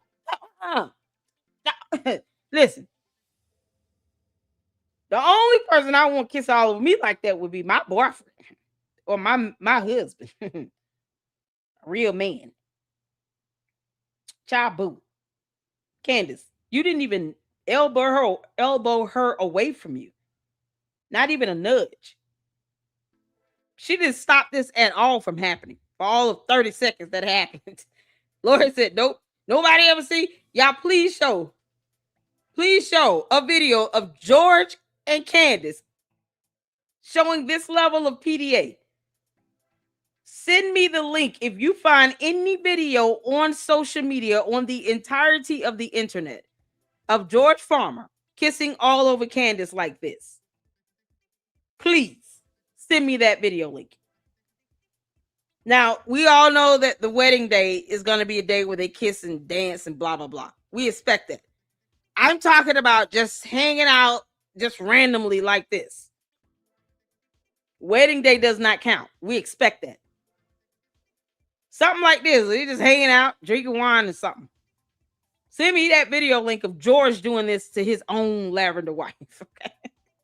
Because I would love to see that. Because you can't. What if the kids walked into the room? I want y'all to imagine this. Candace claims she gave birth 4 times, right? What if they walked in the room to see this? And yeah, maybe Candace got a little chubby in quarantine, but at least I'm still cute because I'm.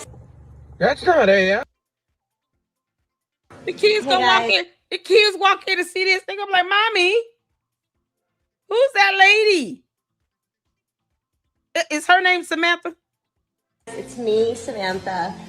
Her name must be Samantha. This is a long time to be hugging and kissing on a woman. What if her 4 children walked in here and saw this? Where the kids at? I don't hear a dog barking. I don't know if they got a dog. But where the kids at? Candace, your kids see you doing this? Like, I mean, no one's trying to stop you because you can do what you want to do having a girlfriend on. But what if the kids walked in and saw this? Then what? What you gonna say to the kids? They see this, they're gonna be so confused. They be like, Mommy, why is Auntie Samantha kissing on you like that? What is this? I'm still perfect and pretty and skinny. And yeah, maybe Candace got a little chubby in quarantine, but at least I'm still cute because I'm 5'6". That's not AI. Hey guys, it's me. It is. Whatever you ready to explain that, let us know. Because, we're waiting. The kids could have walked in to see that, and then what? Fans would probably go try to dig up his body, which is a horrible thing to say, but it's absolutely true. And Candace has gone back and forth on this crazy obsession, and at times even lied about it. And I want to show this, just to keep on this note of showing her lies. Nathan Livingstone put together a very short but insane compilation of just how blatant Candace is with her lying on this point. His burial. How come we haven't seen anything about his burial? We saw so much and then we saw nothing. And the reason that's like a big hush-hush secret is because Charlie had a Catholic funeral mass and he is buried in a Catholic cemetery. Yeah. Repeatedly question. Candace, did you say that word correctly? Symmetry? Did she say symmetry? Yes. She said symmetry. Did y'all hear that? Symmetry. Make sure you guys check out Josh Carr and hit the like on his video, and then hit the like and hype this video up once it's done. Funeral mass, and he is buried in a Catholic cemetery. Yeah, she said cemetery. Repeatedly questioned why we weren't being told where Charlie Kirk is buried, or even if he has been buried yet. Did you get those answers? You have the wrong commentator who questioned that. Did you bury him? Do you think that they cremated Charlie? I asked myself that question. You've never asked where Charlie's buried? Nope. How come we haven't seen anything about his burial? You knew where he was buried. I ask myself occasionally whether or not they cremated Charlie, because that is starting to make sense to me that they would do that. I don't know what to say. I just can't believe a person even exists in the world like this, where she could just say something and then look you in the eyes and say she didn't say it. But in a way, I am thankful, because we're going through this civil war that I think is a little exaggerated, but still important on the right. And at this point, there is no excuse for supporting Candace Owens. So this is the perfect litmus test for if you should be allowed in the conservative movement, as far as I'm concerned. I think we should be somewhat inclusive, especially when it comes to elections. We want to build broad coalitions. But if you can see all those clips that I showed you and still support her, I don't want you in this movement. I just don't. That's just insane. You don't have the critical thinking skills required, and you are most likely a leftist in disguise. Guys, America's energy demand is surging, driven by modern manufacturing, economic growth, AI, data centers. We need to use... Yeah, that's Josh Carr. Okay. Shout out to him. I don't typically play commercials. Shout out to Josh Carr. We're going to get to this part of Gary's video. I did a timestamp. Yes. Candace and her mother. Because this right here is where they play her saying that she has people watching her. You know, sort of like, I guess, this thing here. Samantha, Who is this? I'm so Candace perfect and pretty and skinny. And yeah, maybe Candace got a little chubby. Kirk to be her girlfriend. I think we can safely say that. Candace, you want Erika Kirk to be your girlfriend. Clearly. Because you won't even acknowledge this video. Or Samantha. Or this photo. Or this photo. Y'all, Candace is like the stalker ex that you've never had and never want. That just won't leave you alone. She's going to force herself on you. Regardless of how you feel about it, she's forcing herself on you. I mean, seriously, you're grabbing her entire butt with your whole hand down there, girl. Why? Why are you violating that woman? She's not pushing her away. I don't take pictures like this with my best friend, let alone my homegirls. I just don't. Candace, at the very least, is bisexual. She has to be.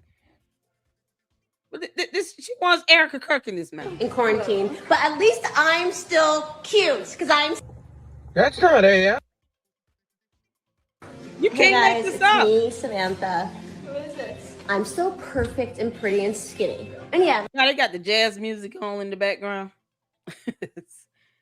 I mean, she's drinking the wine, not Candace. Candace not drinking the wine. I refuse to believe that Candace is drunk in this. This might be Candace's normal behavior. Even if she is drunk, this woman is clearly drinking wine. Let's say Candace is tipsy. She still could have told this woman to get off of her, and she didn't. Or pushed her away in this, and she didn't. Or not grabbed her ass, and she did. Y'all understand what I'm saying here? It's too many videos, too many photos of Candace all over a woman. Back to back. maybe Candace got a little chubby in quarantine. For me to say, this is all driven by the alcohol. We're not blaming it on the alcohol. No, we're not. Because she doesn't look drunk here, and she was pregnant here.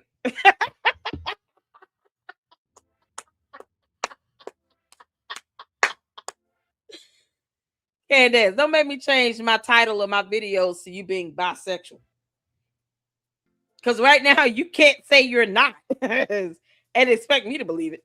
Not with these pictures are coming up in these videos. This is not normal, people. Grown ass women don't take photos like this. And this girl was pregnant. Or Grimace Yeasty is in there. Something's happening in that belly.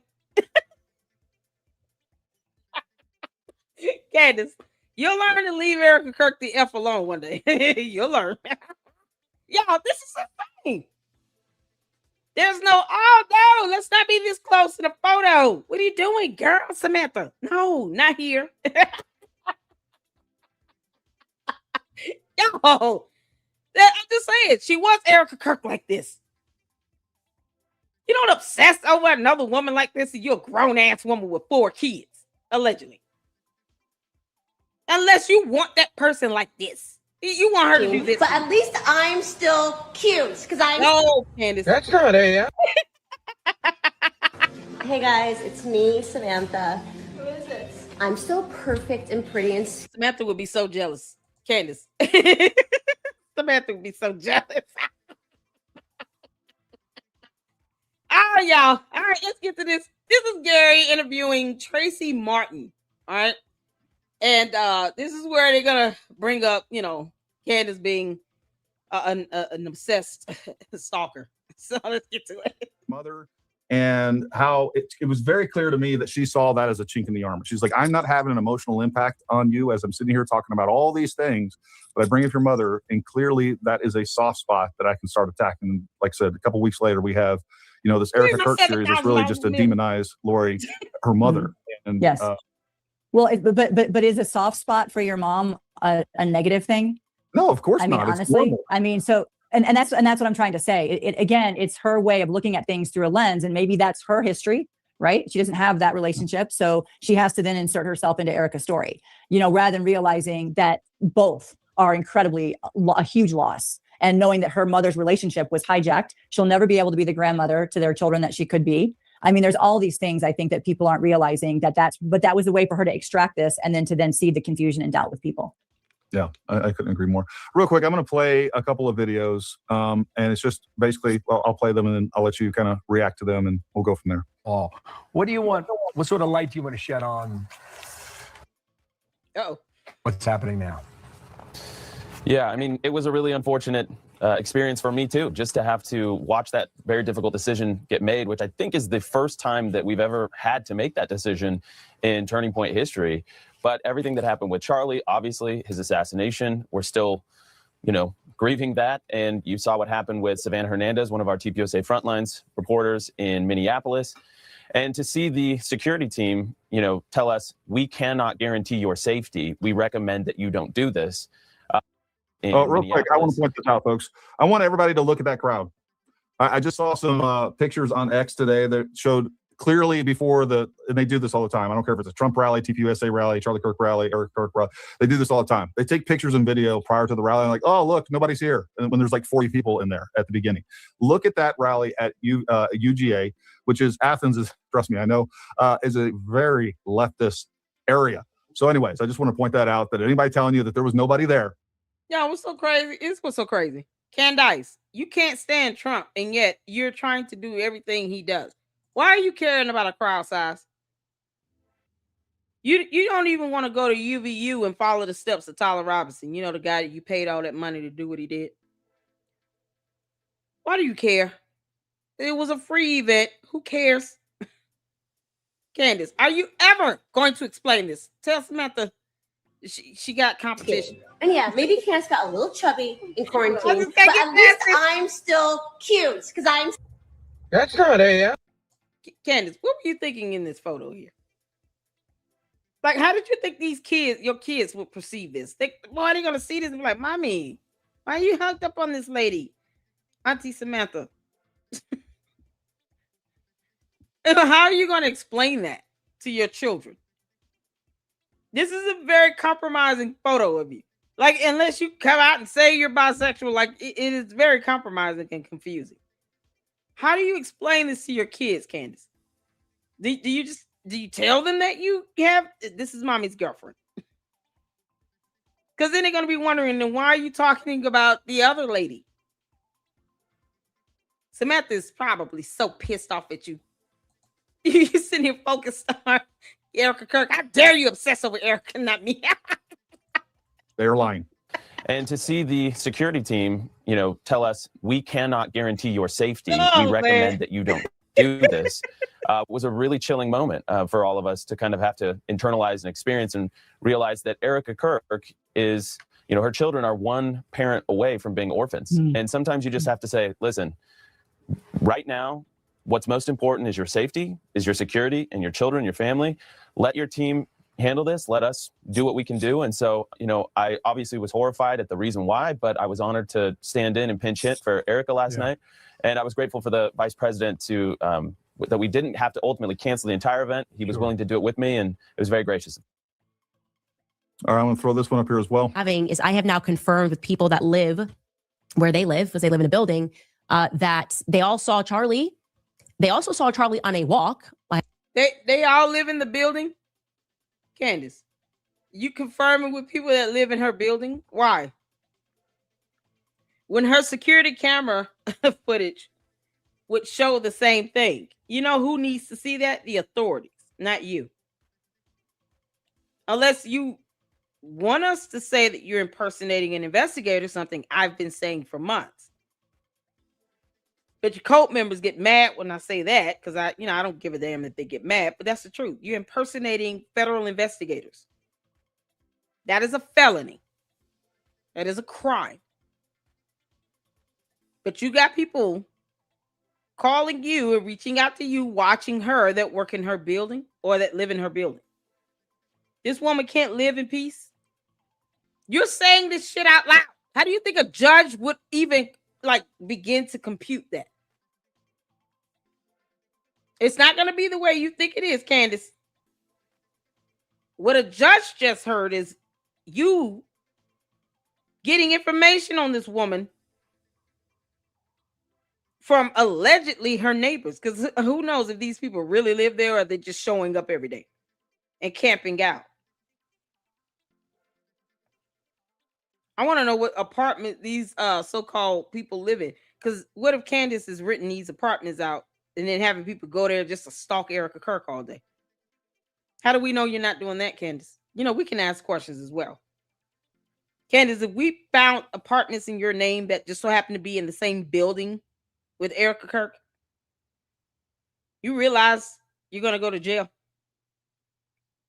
You're renting apartments so that people can go in and stalk this woman. We could ask questions. This is what happens when you sit here and do all this evil stuff. It comes right back on you. Are you going to tell us who Samantha is? I have one person who lives there. She ran into Charlie, or has seen that. Nobody in her building and they all know each other. It's a building. They know Mikey McCoy. People have said, I've seen Mikey McCoy on this date, blah, blah, blah. No one can confirm that they saw Erika on this date. WTF, Stacey Sheridan lives in the same complex as Charlie and Erika. That is super weird. More and more, it seems like they were all working to smother Charlie and make sure he was closely watched and handled. Yeah, she does. And I find it to be very weird and very creepy. Mikey McCoy, I don't know if he has a place in there, him and Elizabeth, but they are there all the time because I have sources that live in the building, obviously. Again, APB. I have sources that live in the building. That's what that judge just heard. I'm going to snip that. I don't know if he has a place in there, him and Elizabeth, but they are there all the time because I have sources that live in the building. I have sources that obviously live in the building, obviously, because we're supposed to just know that as a common fact. See, when you use terms like obviously, Candace, Karen, Condoleezza, Condits, when you use terms like obviously, it's as if you're saying that this is a well-known fact. It's like something people should already know. Obviously, I have sources that live in the building. In her building, Erika Kirk's building. Why is the question. Why? How long have these sources been connected to you and been communicating with you? See, here's what you will not be able to do. Delete everything off of a server. If the FBI wants it, they will get it. You're just not that smart enough to know that you can't delete everything. So those emails and text messages that you think you're deleting, they can retrieve it. It's called forensics. They can recover it. Why do you have sources that live in her building? Charlie was assassinated at UVU, not in his building. Why would you ever need sources living in the building with Erika Kirk? Why would you consider those people to be sources? All they're going to do is tell you her coming in and going from her home. Why would you need to know that? The epitome of stalking. Candace, it is my pleasure to snip this. Because, yeah, it's about time that you get reported, girl. Tell Samantha to get you some bail money or something. All these people that you have as sources, you might want to, I don't know, maybe they'll get a heads up. But people should be reporting you to the FBI. Because no one needs to have a source connected to someone's residence unless you're stalking them. Otherwise, why do you care what the hell this woman does in her home? That's why we have laws about stalking. She should not ever feel harassed or threatened because you're an idiot, Candace, and you still won't tell us who Samantha is. Again, APB. Stacey Sheridan on that day. I know I have contacts that are live in that same building. If you guys remember. Contacts that live in that same building. Girl, keep on. I'm just going to keep snipping this stuff, girl. Candace, you're dumb as a rock. You understand me? Any agent would see this as disturbing. They would be like, good grief. She has contacts and sources living in the building? Why? He was not even assassinated there. But she won't go to UVU where Charlie Kirk was assassinated. She won't even go to the campus. But you got sources that live in her Erika Kirk's building. Seeing Stacey Sheridan, that would be great. Still can't get an Erika sighting because we're everywhere and we're watching and we're listening. And then last clip I want to share with you all last night with the vice president. Flowing long blonde hair right now. So I'm going to address it right at the front. Mr. Vice President, I'm on stage here instead of our friend Erika Kirk. Okay, I just wanted to do that. That was I wanted to play with that. You guys make sure you check out Gary over there at Paramount Tactical and finish that up. We're going to switch over to the law because, you got to know it, right? So in the state of Arizona, you can obtain an order of protection against stalking by filing a petition through a Z-Point system or directly at a court, which can help ensure your safety from the stalker. Stalking is defined under Arizona law, and I'm saying Arizona law because that is the state that, as far as I know, Erika Kirk resides in. ARS Statute 13-2923 as engaging in a course of conduct directed at a specific person that causes them to suffer emotional distress. Stop right there. Candace, to the candy asses. Y'all say I'm earning my $7,000. When are the candy asses gonna send me supers and cash apps for this $7,000? Why don't y'all send me the money? Candace, I'm getting emotional distress having to report this. I know that Erika Kirk can prove that she has emotional distress because of your course of conduct being directed at her specifically. We're reading the law word for word. And notice it says that causes them to suffer emotional distress or fear. Doesn't even have to be both. Lord, we thank you. Or fear for their safety or the safety of their loved ones. Erika Kirk is already in fear of her safety as well as the safety of her two minor children. You know, those two kids that she procreated with Charlie Kirk? Yeah, the man that you really wanted. I don't know why, because I mean, God.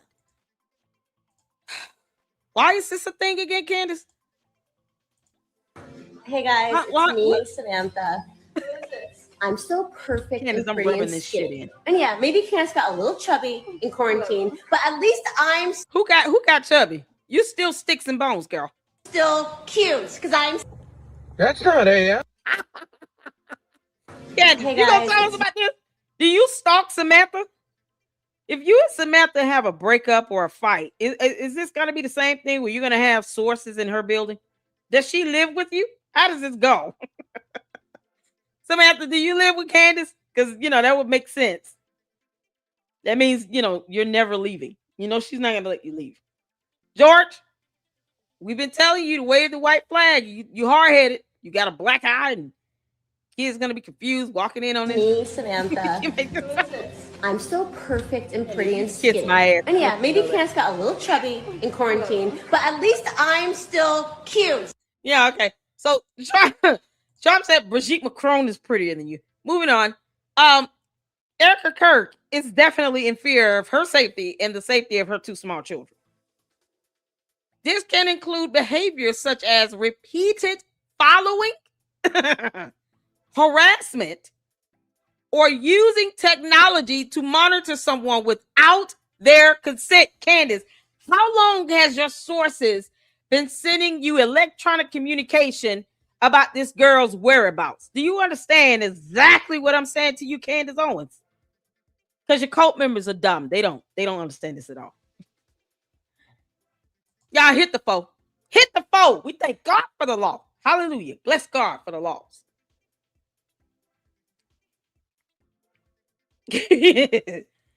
We bless God for laws. Laws. Because this is it. For all those that are wondering, how can Erika can't get a protection order? This right here. And Candace told on herself. She put her little bony broken foot into her mouth and already admitted to having sources and direct contacts that live in that girl's building that are there to watch and monitor her, that has definitely caused her to suffer emotional distress or fear for her safety and the safety of her two children. And the fact that she has had to cancel at the behest of her security team from a free event with the Vice President of the United States is sufficient evidence to meet her burden to get a protection order signed against Candace Owens for stalking and harassment. Candace, you admitted you have sources and direct contacts living in her building, giving you her whereabouts. That communication is flowing to you electronically, whether it be through a phone call, text message, email, social media, private message. I don't care. It's electronic. And when there is electronic communication occurring, that is interstate. Guess whose jurisdiction that falls under? Y'all ready? Come on, Luxters. When we're talking about interstate communication like this, that crosses state lines on these electronic platforms, whose jurisdiction would they fall under? Who's going to get involved in that investigation? Candace, 3 letters. You ready? You ready for them 3 letters? FBI. So Erika Kirk, yeah, you got to think. FBI.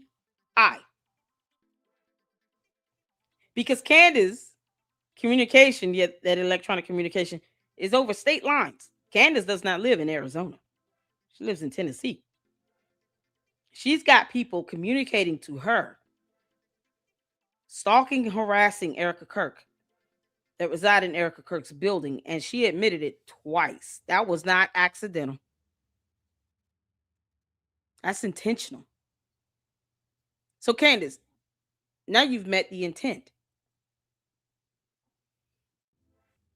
You are intentionally monitoring and surveilling Erika Kirk, intentionally monitoring and surveilling Erika Kirk through your sources and your direct contacts, and communicating with them through electronic means with the intent to stalk and harass her.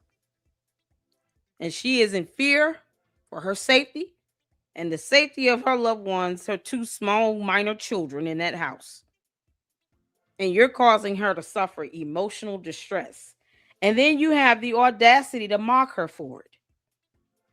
More video evidence that can be used against you in a court of law, you dumbass. Your Honor, Exhibit A. When Candace Owens found out that Erika Kirk canceled the free event at UGA in a totally different state than where Candace resides, here's a video of how she responded to this. She mocked it. Fake crying. All of this designed even the more to cause and inflict more emotional distress upon my client. My client already fears for her safety because her husband was assassinated on national television at a college campus to which Candace Owens refuses to go to and visit herself. But yet, she has doxed people. She has caused people to have to move from their homes. Because we all heard that from Joshua Carr. Lawsuits incoming with that, thank God.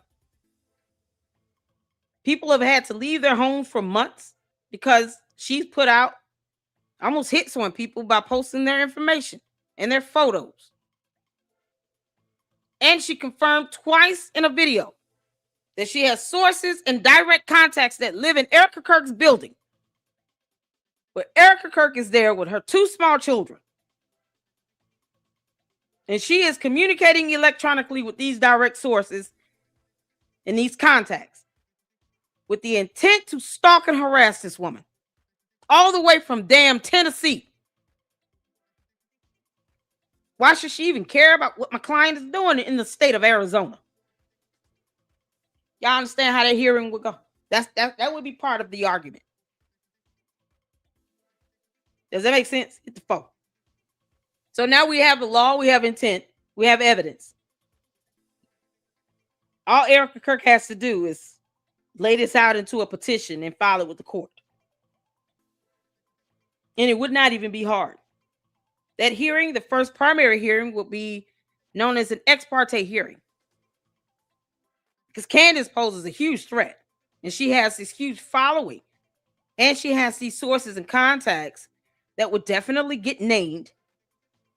Because now we got to find out who are those people that are stalking and monitoring Erika Kirk that actually are physically there in the building. So they'll be named because they're stupid and they're dumb enough to communicate with someone electronically that can be traced.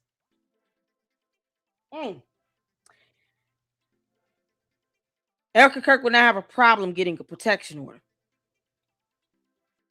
Question would be, why would Candace Owens get mad if she did? Candace, you brought this upon yourself.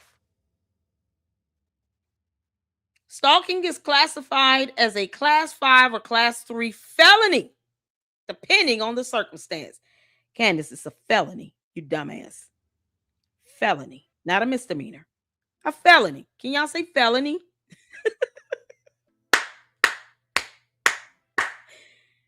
It's a felony, Candace. It's a felony.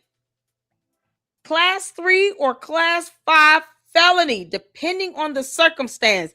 And because Erika Kirk has received death threats, kidnapping threats, and already has a protection order in place against a man who murdered her husband on national television.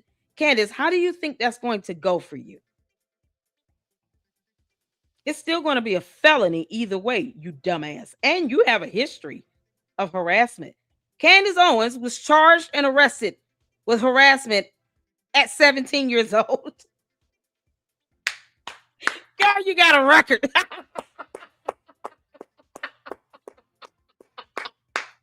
Your Honor, the defendant has a record of harassment. She was charged and arrested with harassment at 17.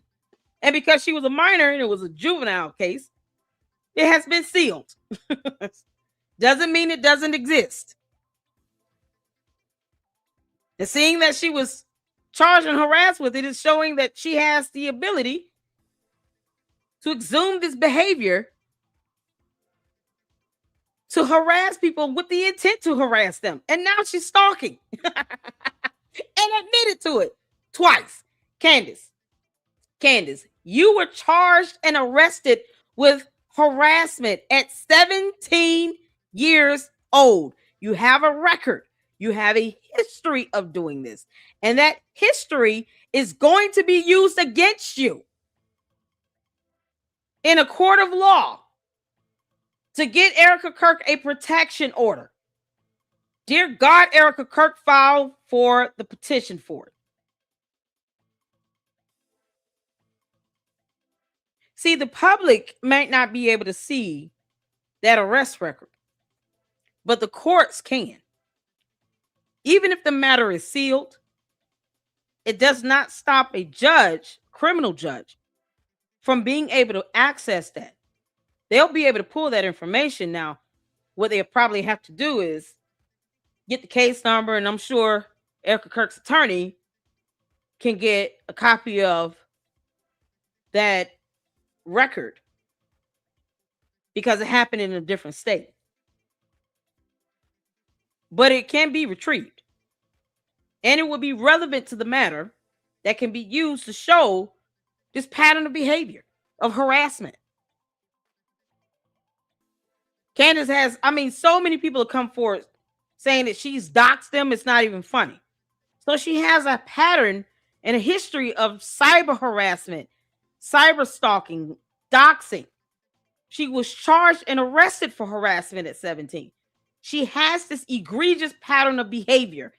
She will not be able to explain it to a judge. And it will make Erika Kirk's argument much easier, seeing that she has this pattern of doing this and she doesn't apologize for it at all. It's all intentional and willful. Candace, it's not even that hard to make an argument, a viable argument for someone to get a protection order against your dumbass. In the state of Arizona, that is a felony. So guess what?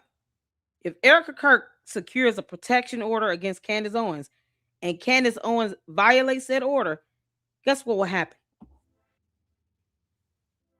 If she's found in contempt of an order to stay away, to not communicate, to not even talk about her, you can't even say her damn name, and she violates that order, guess what happens?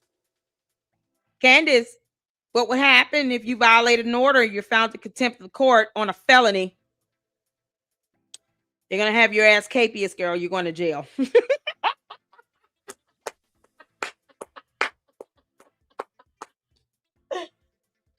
A warrant will be issued for her damn arrest. Oh, Lord, we thank you.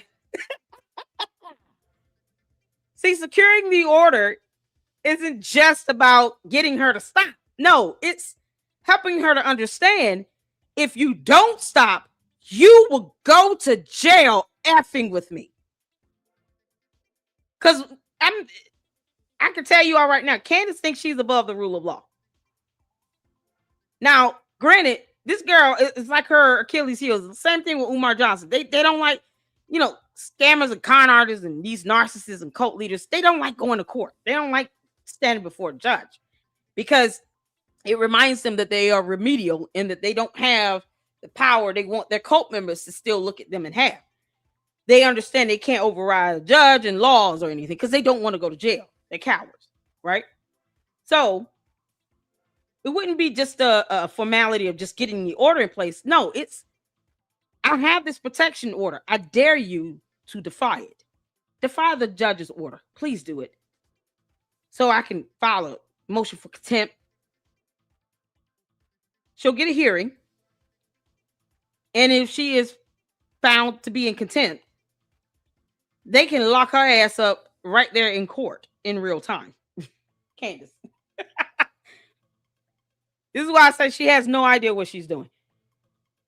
This is why Erika Kirk needs to get a protection order. No, it's not just to stop the behavior. It's to ensure that if you decide you want to still be big dog and put on a front for your 6 million YouTube cult members, violate that order if you want to. Yeah, violate it. She will go to jail and there will be nothing her cult members will be able to do about it. They can join her. Just like these people that are sitting here communicating with Candace, keeping tabs on Erika Kirk in her building, they will be named because Candace will throw you people under the bus. Do you understand? She will not give two shits about you. If Candace had to, for the sake of her defense, she will name every person she's communicated with that lives in the building with Erika Kirk and throw you goons under the bus. And it will be exactly what you have coming your way. And you would have earned that just for believing that Candace Owens cares about you. You got a dumb cult leader that is obsessing over someone. If you allow this to trickle into your personal life to where it can get you in trouble and you get caught with a felony. And for what? There's no loyalty amongst thieves. Candace is not loyal to anybody. So these same contacts and sources that live in Erika Kirk's building, Candace will give your asses up if it means her getting out of legal trouble with a felony. Please believe that. Can't make this up.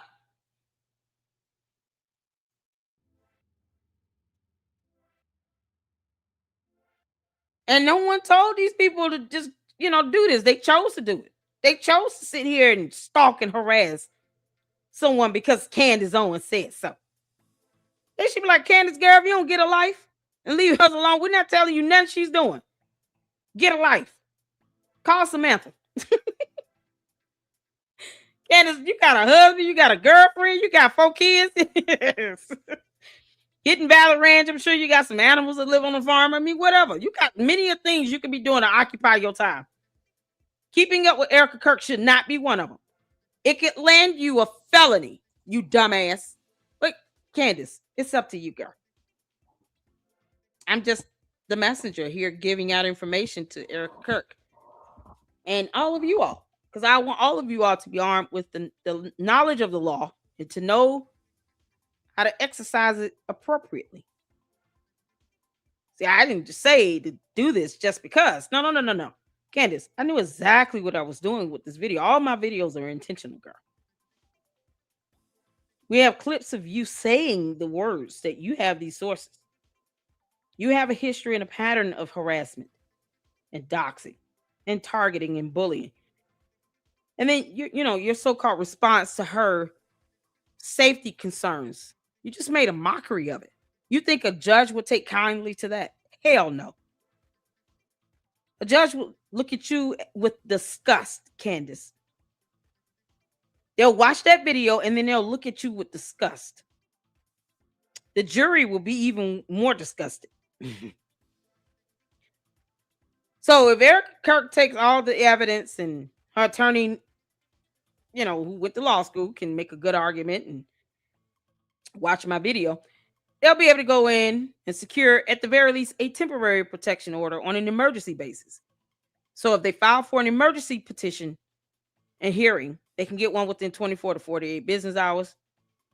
And then a hearing will be set up to where then the defendant will be able to come in, give their defense.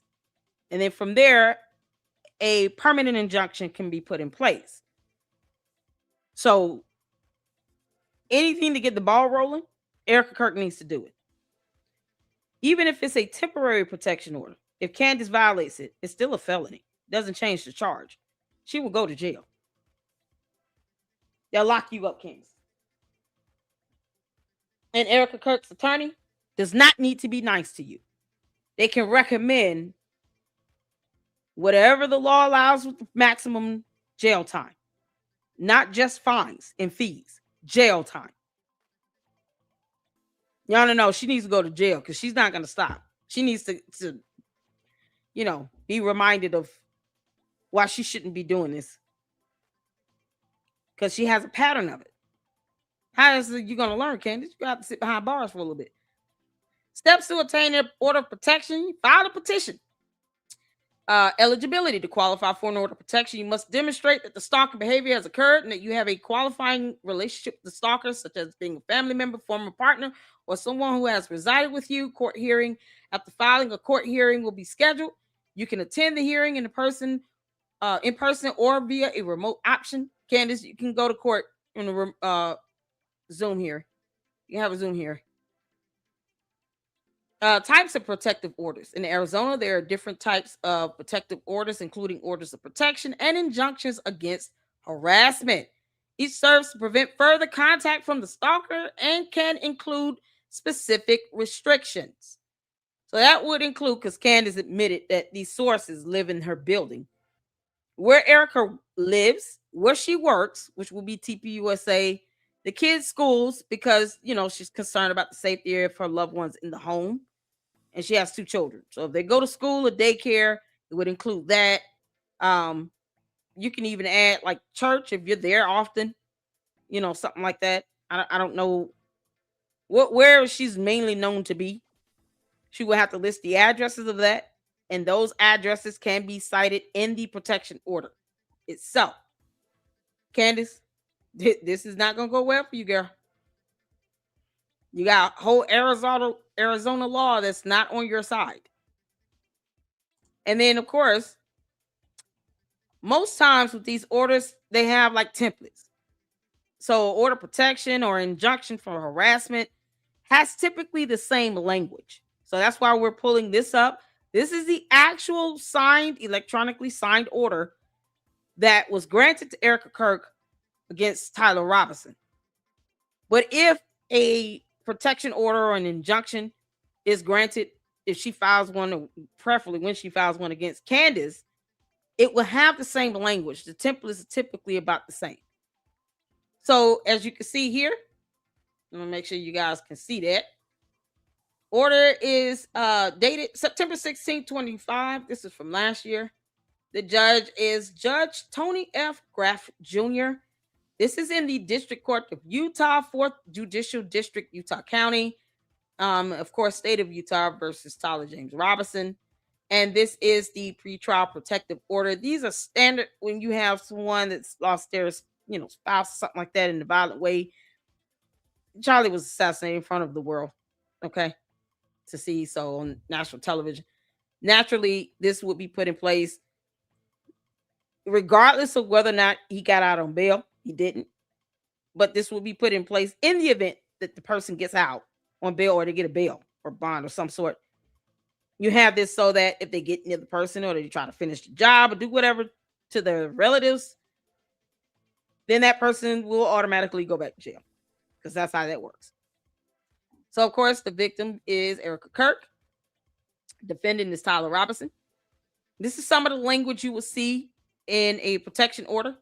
The defendant represents a credible threat to the physical safety of the protected person. And then, of course, you have the option to select what the protected person is. Not an intimate partner or cohabitant, but is an alleged victim. That is what you will see in a protection order if Erika Kirk was to file one against Candace. Y'all see that? Because Candace Owens and Erika Kirk did not live together. They weren't, as much as Candace probably wants Erika Kirk to be her partner, she's not. Candace, who's Samantha? Oh, God. But she, they don't have any relationships of any sort. They didn't live together. So this will be the option selected in a protection order against Candace Owens. Does it make sense? Hit the phone. Let's see here. I'll get some comments in a minute. I see lots of comments in here. Woo, man. All right, let's get back to it. So this will be the option selected on that. But she still will be the victim, alleged victim. And then, of course, the court orders the defendant, you must obey all orders marked. No domestic violence or abuse. You must not do any of the following to the protected person or any of the designated family or household members. So you guys see up here with Erika Kirk, naturally, this covered the children as well. But if she files one against Candace Owens, she's going to have to list the children. So it'll be Erika Kirk and then the 2 kids listed. Y'all see is more than one option here. So it'll be Erika Kirk and then child 1, child 2. Now, the order itself may have the kids' names abbreviated because they're minors, but they will be notated in the order. You cannot threaten to commit acts of DV or abuse, harass, threaten, stalk. Y'all see that? Candace. You won't even be able to say her name by the time they're done drafting that order. You cannot harass, threaten, or stalk. That means your dumbass cult members would have to go have several seats. More than likely, they will be named because they live in her building. And you put that shit out there. You told on them. So naturally, the judge is going to say, okay, who are these people that Candace Owens claims she has as sources or direct contacts? Because if they live in the building, they're going to also pose a bigger threat because they're physically there. They have easier access to her and to the kids. So they're going to be named, Candace. You keep on throwing your cult members underneath the bus, you dummy. We're here for it. She won't tell us who Samantha is, but we'll find out who these 2 people are. Or people, whomever. It might be more than 2. It could be one person. Candace could be lying. She would have to guess what? Guess what? That would be revealed in court if she lied. What if Candace is the only one doing all the stalking and she just got a camera installed?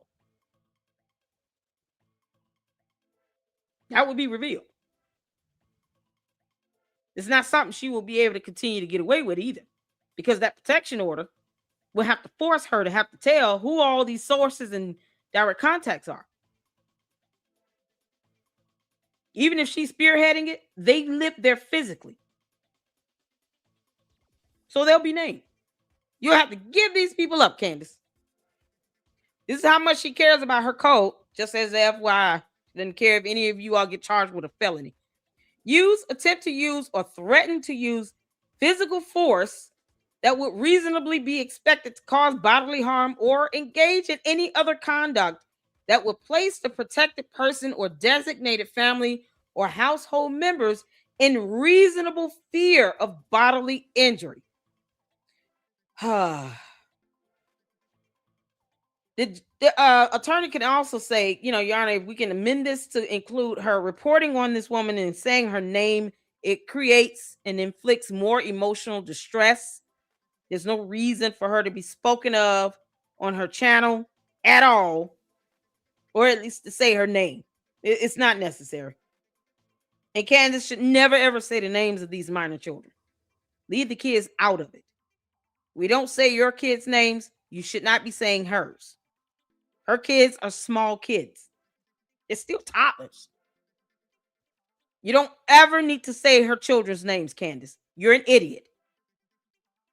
Even for those that despise you, they're not sitting here just saying your kids' names like that. And I don't advocate for that either. These kids can't help who their parents are. There are 4 kids that can't help that George and Candace got a lavender marriage. Candace got a girlfriend, he got a boyfriend, and somehow they're stuck in the middle. They can't help that. It's not their fault. No contact or limited contact. You will not violate the protective order by attending a hearing with the protected person, but you must be a party to the case or a required witness. You must tell the bailiff that you are a respondent to a protective order when you arrive. Serving documents you file in court on the protected person. Service may not be in person under any circumstances, but must otherwise be according to the rules of civil procedure.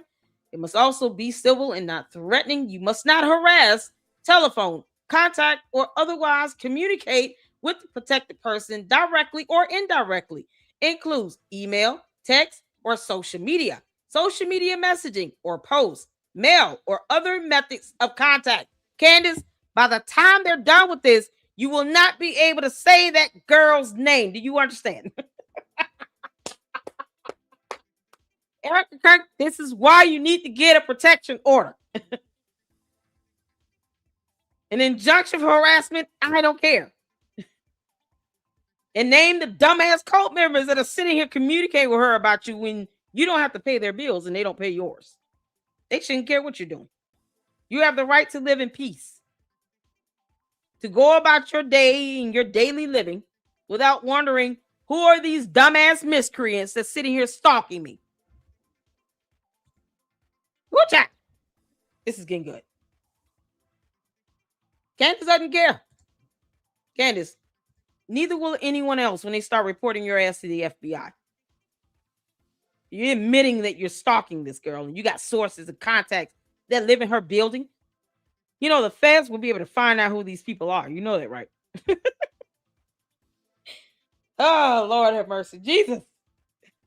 These people need their doors kicked in. It's just that simple. Because it's out of control. What if something happened to them kids?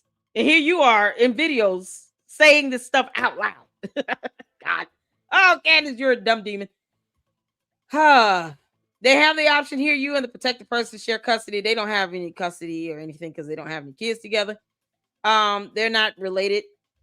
You know, they don't have any family members or anything like that. So it would be a no contact order.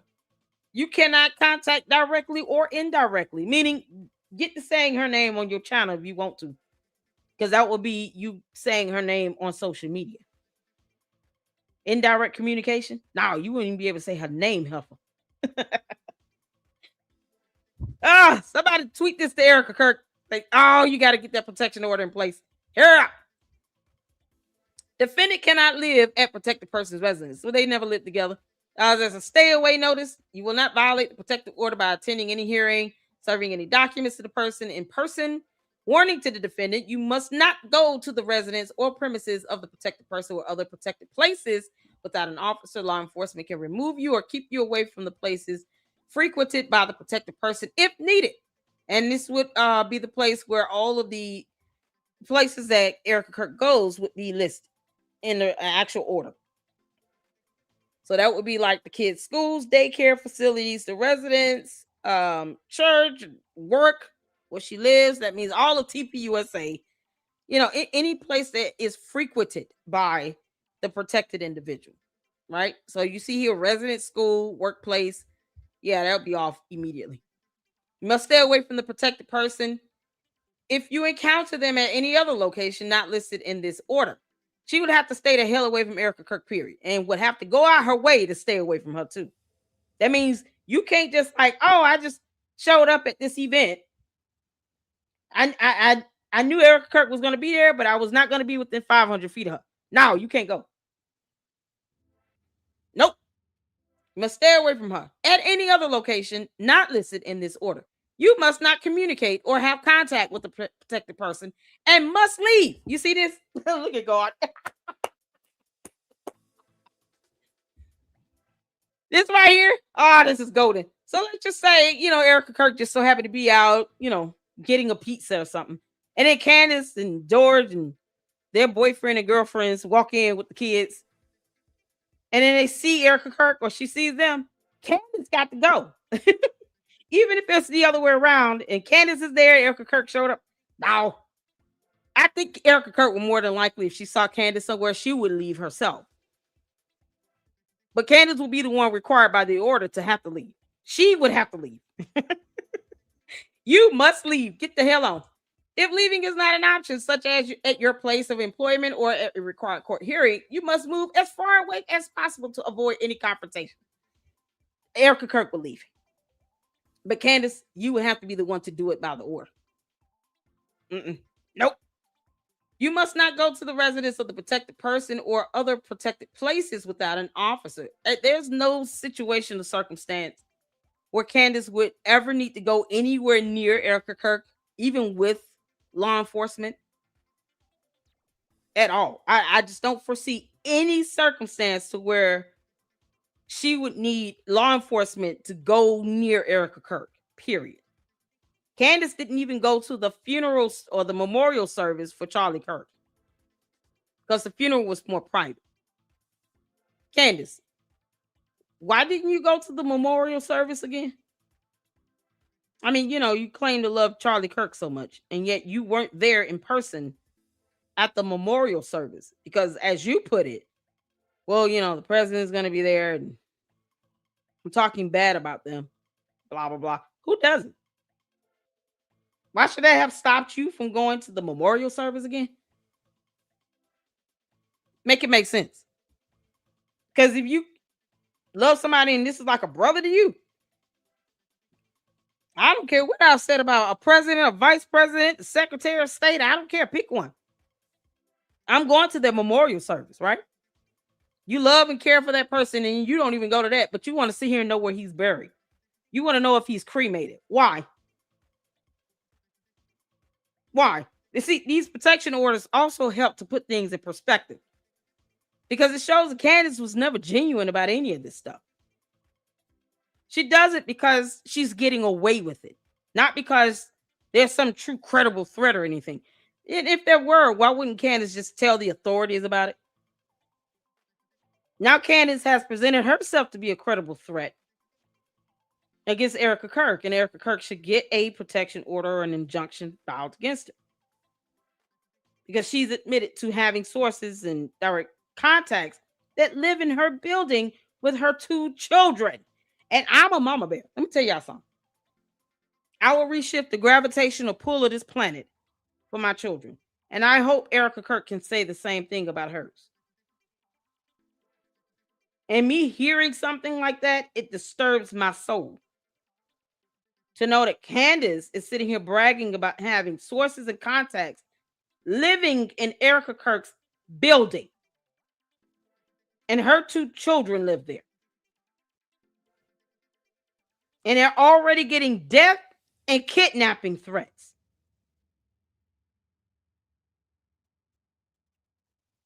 Don't let Candace think she's above the rule of law. Stalking is a felony. Class 3 or 5, still a felony.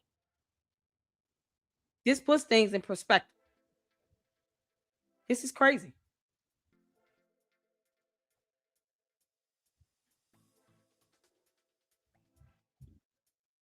Let's get back to it. Because I've been saying for 6 months that Erika Kirk needs to get a protection order against Candace. I don't put anything past her that she would not do something to hurt and harm Erika Kirk and those 2 kids. Candace does not care. She's soulless. She won't leave the woman alone. I don't owe Candace the benefit of the doubt. Neither does Erika Kirk. And since she's not disciplined enough to just stop talking about the girl and leave her be, she needs an order from the court to tell her, okay, obviously, you can't shut the hell up when it comes to this woman. You're not investigating anything. You're not a federal investigator. You can impersonate one all day. That's another felony. You're not solving anything. You're not helping anybody being brought to justice. You're bringing these credible threats upon this woman's life, and you're inflicting emotional distress to her and her children. You're trying to find out where the husband is buried? No, that is not for you to know, Candace. He's not your husband. It's none of your damn business. You playing around with shit you don't understand. Laws. So you can find out the hard way. I would hate for these 4 kids to have to learn their mom had to go to jail over this bullshit because you didn't know how to leave this woman alone. But if that's what it takes for you to leave that woman alone and her kids alone, then so be it, Candace. No one will give a damn if you get an order granted against you and then you violate it and then they lock your ass up. No one would care. You could have just left Erika Kirk alone. Leave her alone. If you have evidence to send over to the authorities, send it over. Otherwise, leave her the F alone. You can hate her guts until kingdom come. Leave her alone. None of this shit is necessary what you're doing to her. But in the event you can't learn how to do it on your own, being over 35 years old, then a judge in a court of law can help you understand why you need to leave her alone. Or you pay the price and go to jail. That's it. And that's, Erika Kirk doesn't even have to say that. Just go get the order done. Child at 9 ways to skin a cat. That's what they say. More than one way to skin a cat. Child boo. So let's go on. Section 8, monitoring programs. You must participate in and comply with an electronic monitoring program. You must participate in and comply with these monitoring programs. Other orders to agencies. A law enforcement officer from blah, blah, blah will enforce the orders check below. Remove and require you to stay away from protected person's residence. Accompany you one time to get your personal property. This is they live together. They don't live together. So this will not be necessary. Notices to defendant. This order is in effect until further order of the court, trial, or other resolution of the case. Penalties for violating this order, and then you guys see the state statute code here. So for Arizona, of course, it would be the Arizona statute code. And if you do not obey this order, you can be arrested and charged with a new offense. There you go. So when I say she's going to jail, that's not a euphemism or anything. It's not me just saying that. No, that's how that goes. Y'all see that here? No. You violate this order, you go to jail. Candace, do you want crackers and oatmeal for breakfast or slop and grits? Which one?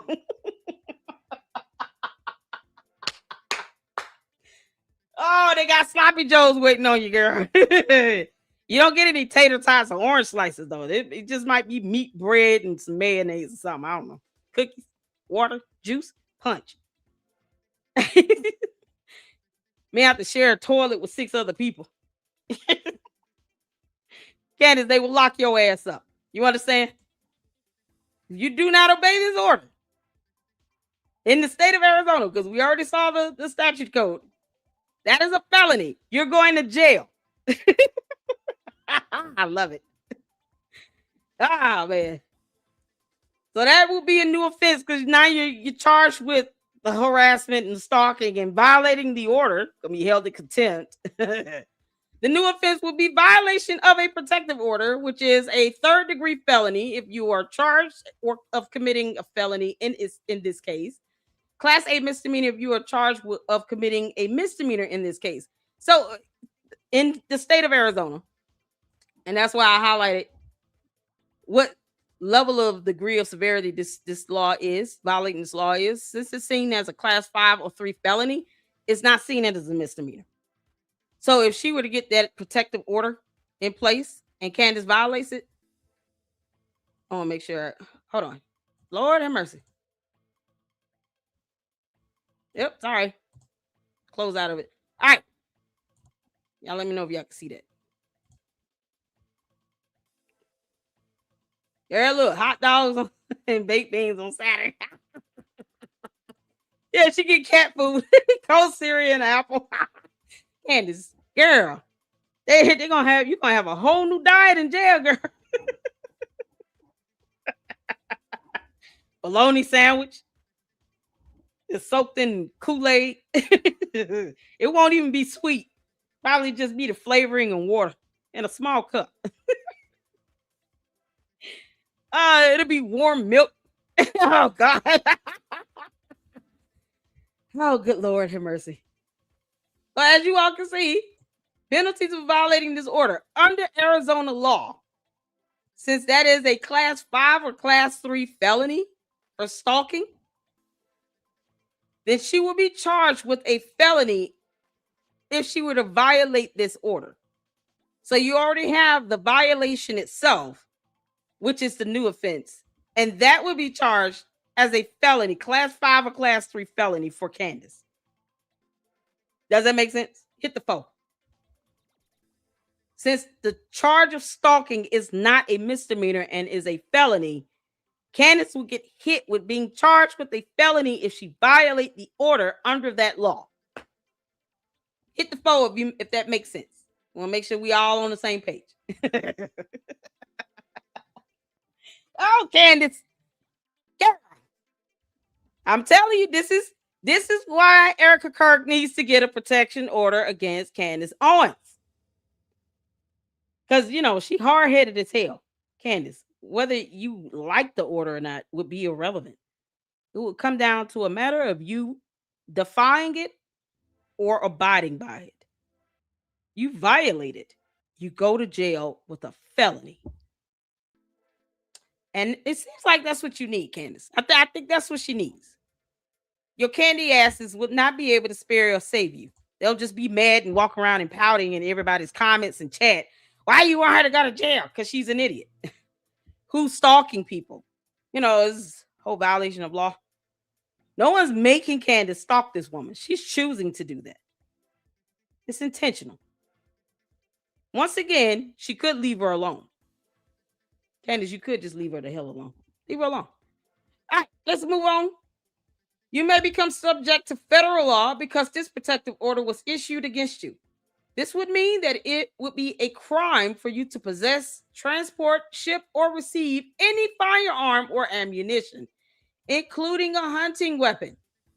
The defendant was afforded both notice and opportunity to be heard in the hearing that gave rise to this order pursuant to the Violence Against Women Act of 1994, PL 103-322-108 Statute 1796, 18 U.S.C. Section 2265.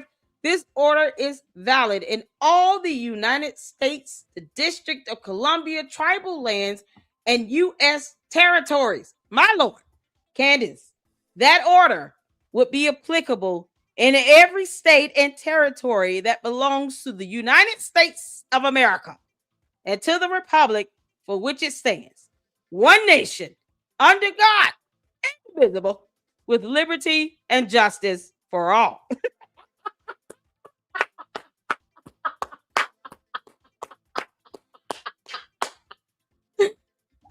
Oh boy! Oh my God!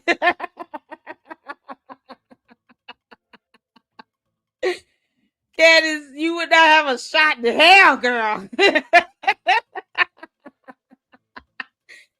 Oh, dear Lord, have mercy, y'all. What y'all seeing here is case law. This is an act that was in place 1994. And 18 U.S.C. is 18 U.S. code. So that's federal law. Oh, this is the federal law, Candace. Federal law, you dummy. This order is valid in all the U.S. Y'all, you can't make this up. So federal law, of course, trumps state law, but state law typically adopts federal law.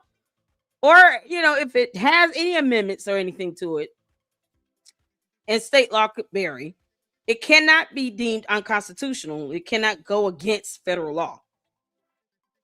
Right? Does that make sense? So since this federal law cited here is what's applicable in this order would apply across the country. Because federal law is it's seen as national law. So it would apply in every state. It's not a matter where, okay, as soon as she crosses state lines from Arizona, it's null and void. No, applicable everywhere across the U.S., all territories, tribal lands, and everything.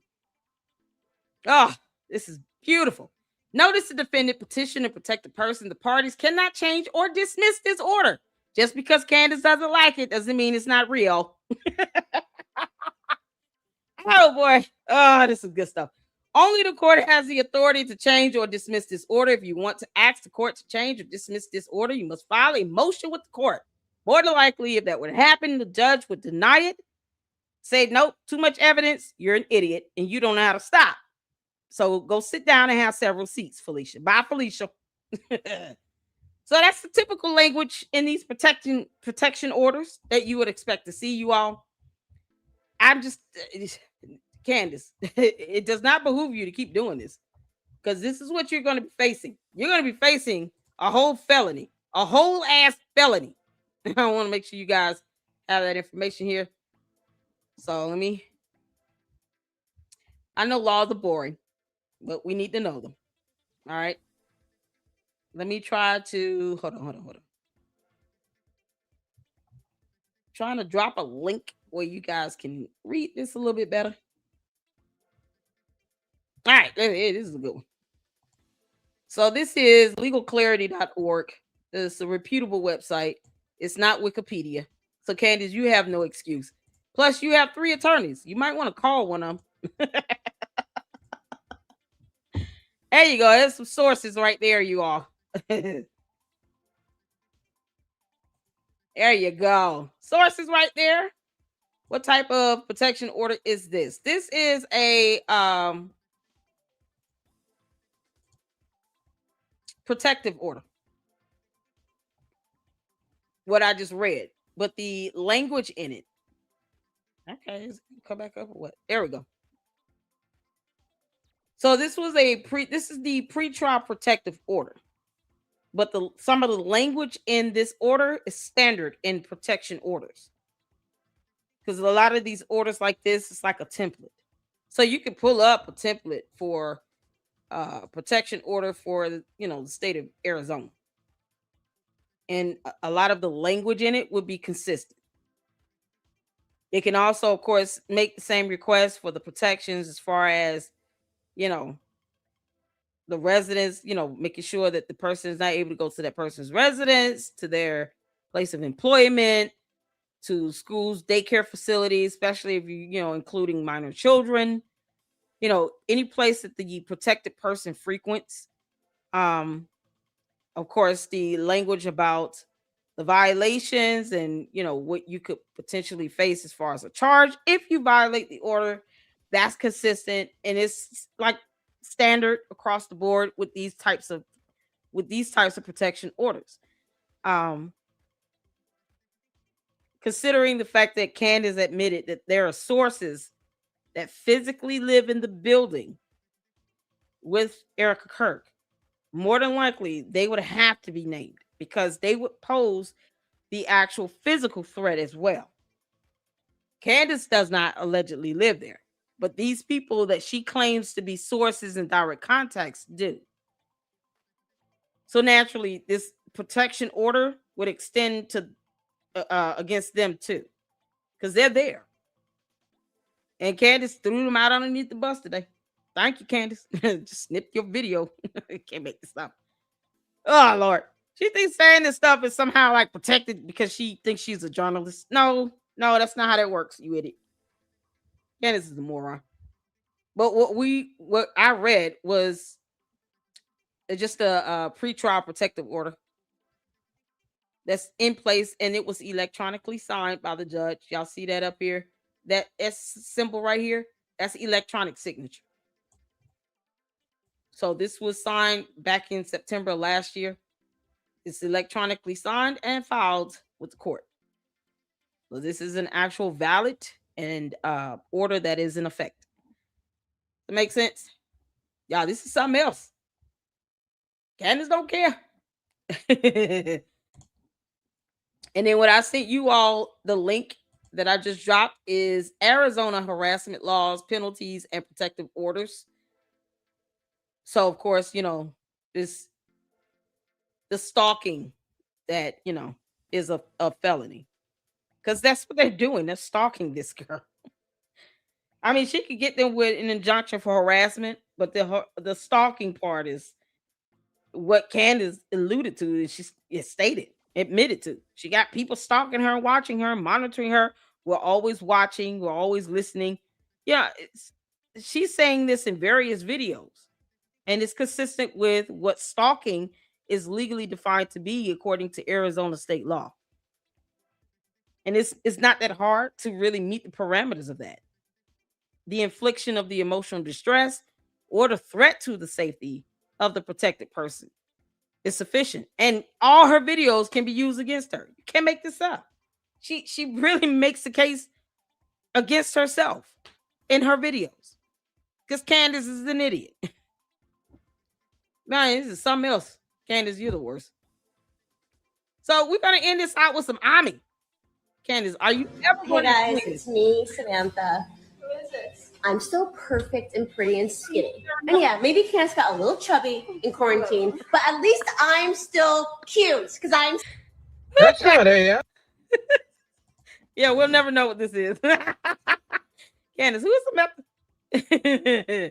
Let's see what's going on. Let's see. States with Native Americans have different type of laws when it comes to children and DV. Yeah, state laws can vary when it comes to domestic violence and harassment, stalking.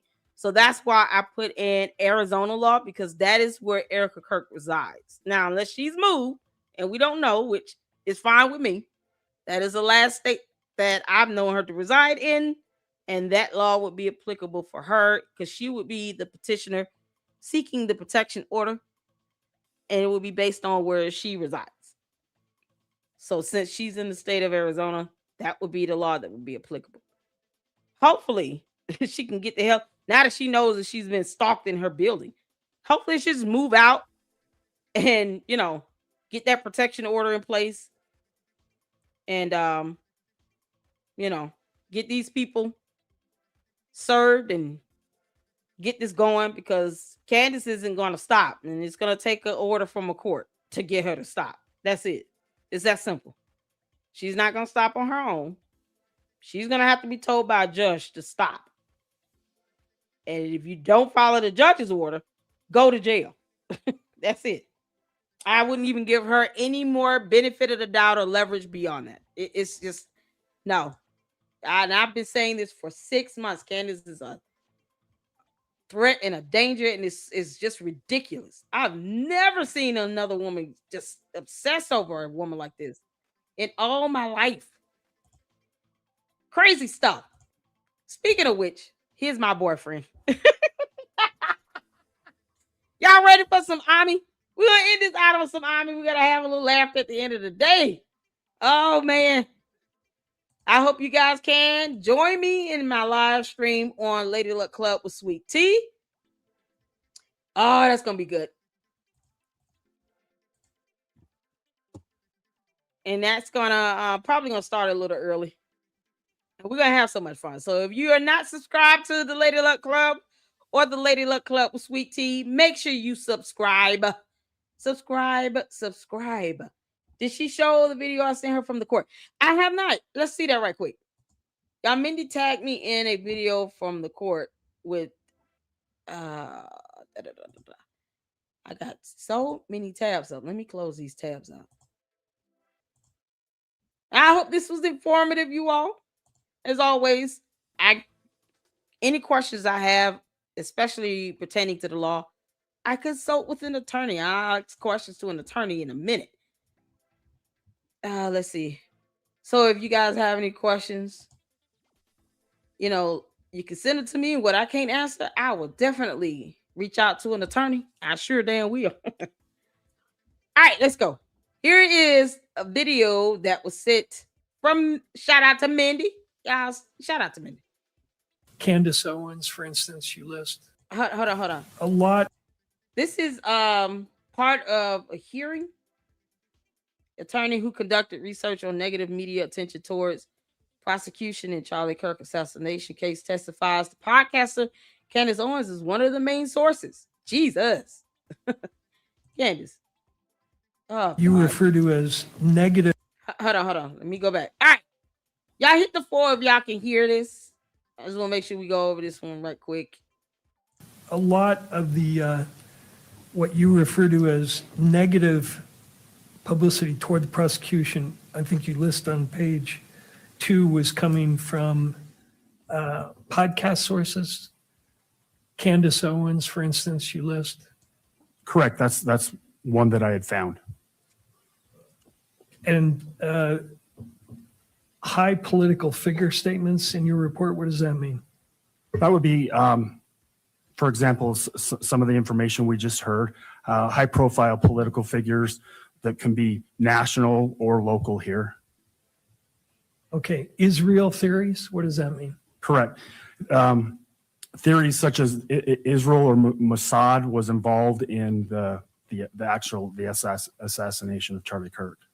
You saw a lot of that on the national media? I did see some of that, yes. And where did you see it, say, on ABC or CNN, where they were advocating that somehow Israel was... No, I apologize. That was on social. That was on social media. Right. Most of the wackier theories are coming from correct. fringe groups, right? Correct. There are a lot of social media conspiracy theories out there. And you were not making any attempt in your report here to compare how much weight someone would give to sort of a fringe report versus a national media report, correct? No, I couldn't. I couldn't determine that.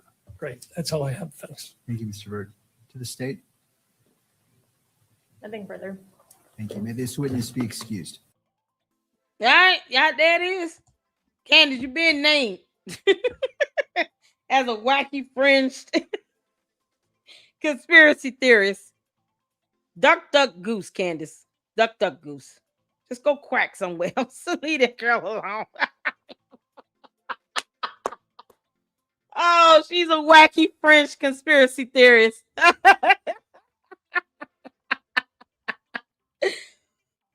Child. Cadence. Karen. Condence. Even the courts can't stand you. Just like, I don't think what she thinks is, why she thinks she helping? Oh, that's right, because she has a whole coat that's sitting propping her up. And then coming into my chat as if I owe her something. I don't owe her shit. I've told the candy ass cult members I owe your cult leader nothing. Not loyalty, not fealty, nothing. It will be my pleasure to read a protection order granted against her from Erika Kirk. And to ensure that Erika Kirk can get it. Here's some evidence and snippets of her saying that she's got people watching you. Use this as evidence. She can go to the original source videos and get the timestamps and play them snippets in court. And the judge will see that and be just as disturbed as the rest of us. Can't make this up. No one should ever say you got sources and people living in a building just to watch someone come and go. But what? They're no threat to you. Kick rocks. Child, please. All that stuff, oh, it's about to boomerang and backfire on you, Candace. It's about to backfire. Y'all, this is so crazy. All right, let's get back to this and end this out on Ami. Because I want to get to my last live stream for the day a little early. Oh, y'all. Ami. What can we say? We got to end this with laughter. I have resisted the urge to not see this until now. So we're about to be in for a treat. I want to thank you guys so much for supporting me here and hanging out with me. Candace, no one is in the mood to play with you any longer. You're becoming a credible threat to Erika Kirk and those two kids. You are disgusting. And you could just tell us about Samantha, but you choose not to do that. So, hopefully Erika Kirk gets a protection order against you. And if you violate it, according to Arizona law, you will be committing a felony. And they will lock your ass up. She should also be reported to the FBI. Because, you know, all this cybercrime, they would have jurisdiction over investigating it. Erika Kirk, stop giving Candace the benefit of the doubt. This is not journalism. This is a matter of your safety and liberty. And I'm more concerned about the kids because, you know, they're at the mercy of their mom. Candace, you could be a mom to your kids and keep living.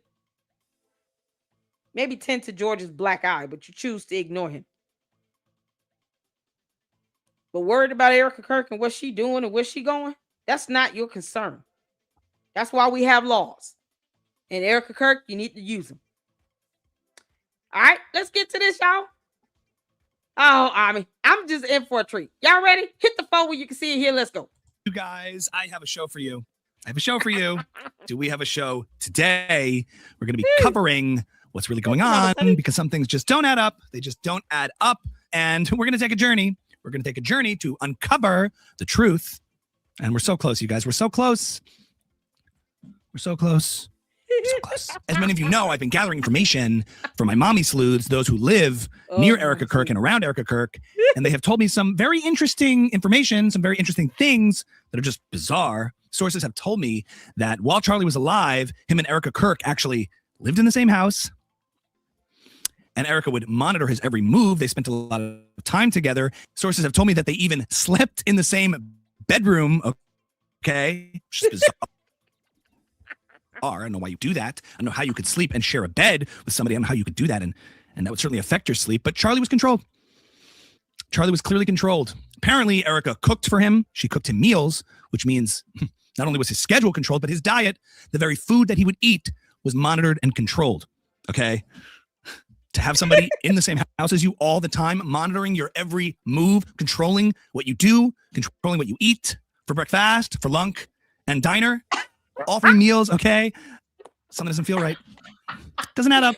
Other sources close to the Kirks informed me that Eric and Charlie would engage in these rituals in which they would literally exchange bodily fluids, okay? In some sort of experiment to try to make children. They would try to make children in this satanic ritualistic way, okay? This was some sort of act, some sort of experiment, likely funded by Israel, funded by the Mossad. They would do this to create human beings, especially children.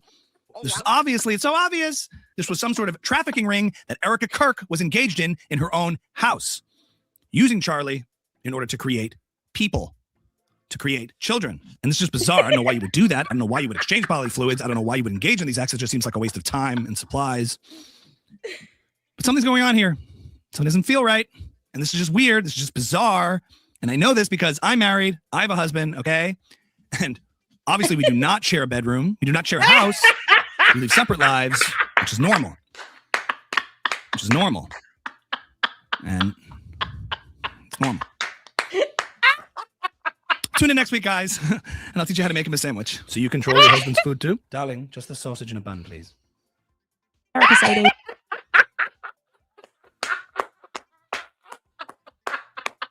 Make him a sandwich, just sausage in a bun. Oh, that ending is epic. Oh, Lord have mercy. Okay, Juju, I see you. Hold on a second. Hold on. Juju, thank you so much for being a member for 3 months. Can you play Storybox video? I emailed it. Storybox. Okay, let me see. Hold on. Woo.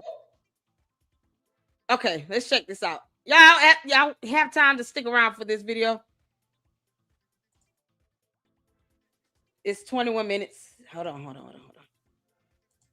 I'm going to speed it up a little bit. All right. We'll check this out. Oh, just for you, Juju, because Mama love you. You're welcome, honey. All right, y'all. Hit the phone where you can see it here. Owens is currently having a massive meltdown and panic attack on a video that's about 8 or so minutes long. I'll show you that in just a moment. But there is a hearing currently taking place with Tyler Robinson, and evidence is being shared about why Tyler Robinson is, in fact, the killer of Charlie Kirk. The evidence is being presented, and Candy Owens wants to get on live or make a video and release it to the public. So the reason why she's doing this is because the moment the trial starts, Candace Owens's series or theories, her entire investigation, which is not actually an investigation, as you guys know, falls apart. It's completely destroyed. But she will try and make it survive as much as she can by saying that this is weird. And again, keeping in mind, guys, she's a lawyer. Sure, she's been sued a bunch of times. Doesn't make her an expert in the law. She's currently saying that the trial that is going on at the moment, she's blaming Erika Kirk for the court system that has been going on and working the exact same as it always has done. But Candace is a stupid dingbat, as we know. She's trying her very best to cover up for all of her lies. And we know this is the playbook they always have, right? They have a massive freak out when the truth gets revealed, and they try and twist the truth to make it sound like that they were right all along. She's doing that right now. She has no idea what the hell's going on, really. She claims that she has spent more time than anyone else, that includes Erika Kirk, investigating because she really does care. Yeah, that's exactly why she spent 7 months attacking Erika Kirk and lying about who really did kill Charlie Kirk. She doesn't believe that Tyler Robinson did kill Charlie, by the way, even though Candace, how much did you pay Tyler Robinson again? How much did you pay him? Because you paid him. You know, we can all just ask questions and say random things. Candace Owens paid Tyler Robinson. How much was it? I've gone over a standard protection order in Arizona law where you could be hit with a felony for stalking and harassment, where you admitted to having sources and direct contacts that live in Erika Kirk's building, giving you information electronically because you're an idiot. See, I don't have to sit here and tell you to stop. I'm just going to encourage Erika Kirk to get a court order for a judge in a court of law to tell you to stop, and then to tell you if you don't, you're going to go to jail. And all of your little cult members can go with you. We don't give a damn how they feel. Not at all. TMZ put out, this is keeping in mind, a left-leaning news company. They put out, Charlie Kirk bullet evidence matches the gun in alleged killer Tyler Robinson's case. Amazing. The guy that confessed to the crime, the bullet matches the gun. Amazing. And have a watch of the prosecution provide evidence today of footage of Tyler Robinson. Have a watch of this. He then leaves the campus. UVU surveillance then captures him return later. He returns on foot right before the Charlie Kirk event. He's wearing a disguise of sorts. He's wearing a baseball cap, different baseball cap, pulled low. He's got sunglasses on, a different shirt, different pants, but the same Converse shoes. That's all seen in the surveillance. He's limping because there's a rifle down his pants. The surveillance captures this individual. Again, I don't want to overstate the evidence because the pictures of his face at this time are not as definitive as they were earlier because of the sunglasses and the hat. But it captures his face, captures his appearance, his height, his build, all consistent with how he looks earlier in the day and how he looks today in court. But he makes his way to the rooftop, makes his way to the sniper's perch on the rooftop, takes the shot, and then runs to the northeast, drops off the building and runs to the northeast of campus into a wooded area. So all of Kenny Owens' theories of Tyler Robinson not even being there, you don't even have enough evidence. We have surveillance footage captured Tyler Robinson arriving and then perching himself up in the sniper's position. Then they have footage of him leaving and him limping because he has a rifle down his pants, matching that with the bullet that links to his gun. And then they have DNA evidence. And also they have surveillance footage of him actually being there, along with a confession, along with his trans furry lover that he's apparently going to be testifying on behalf of the prosecution, along with Tyler Robinson's parents. Hey, Candace, seems like your case is not going too well, is it? But this is what Kenny Owens had to say today because, well, she just can't stand losing. She can't stand being... No, Candace can't stand reading. Reading is not fundamental for her or her cohorts or the candy-ass cult members, because they just do whatever she says. Once again, if Candace had evidence that Erika Kirk or anyone else did anything to Charlie Kirk, why won't she record herself giving it to the authorities? Why can't she produce evidence that she has given over documentation to the authorities that prove someone else's guilt? To the candy asses, I told you all you come into my chat at your own peril. I don't care how you people feel because words mean nothing to you, so your feelings mean nothing to me. Over here, I don't go on your dumb theories. I could care less what your cult leader says. Unless I need to snip it and the words show up on the screen. But her words can be used against her as well.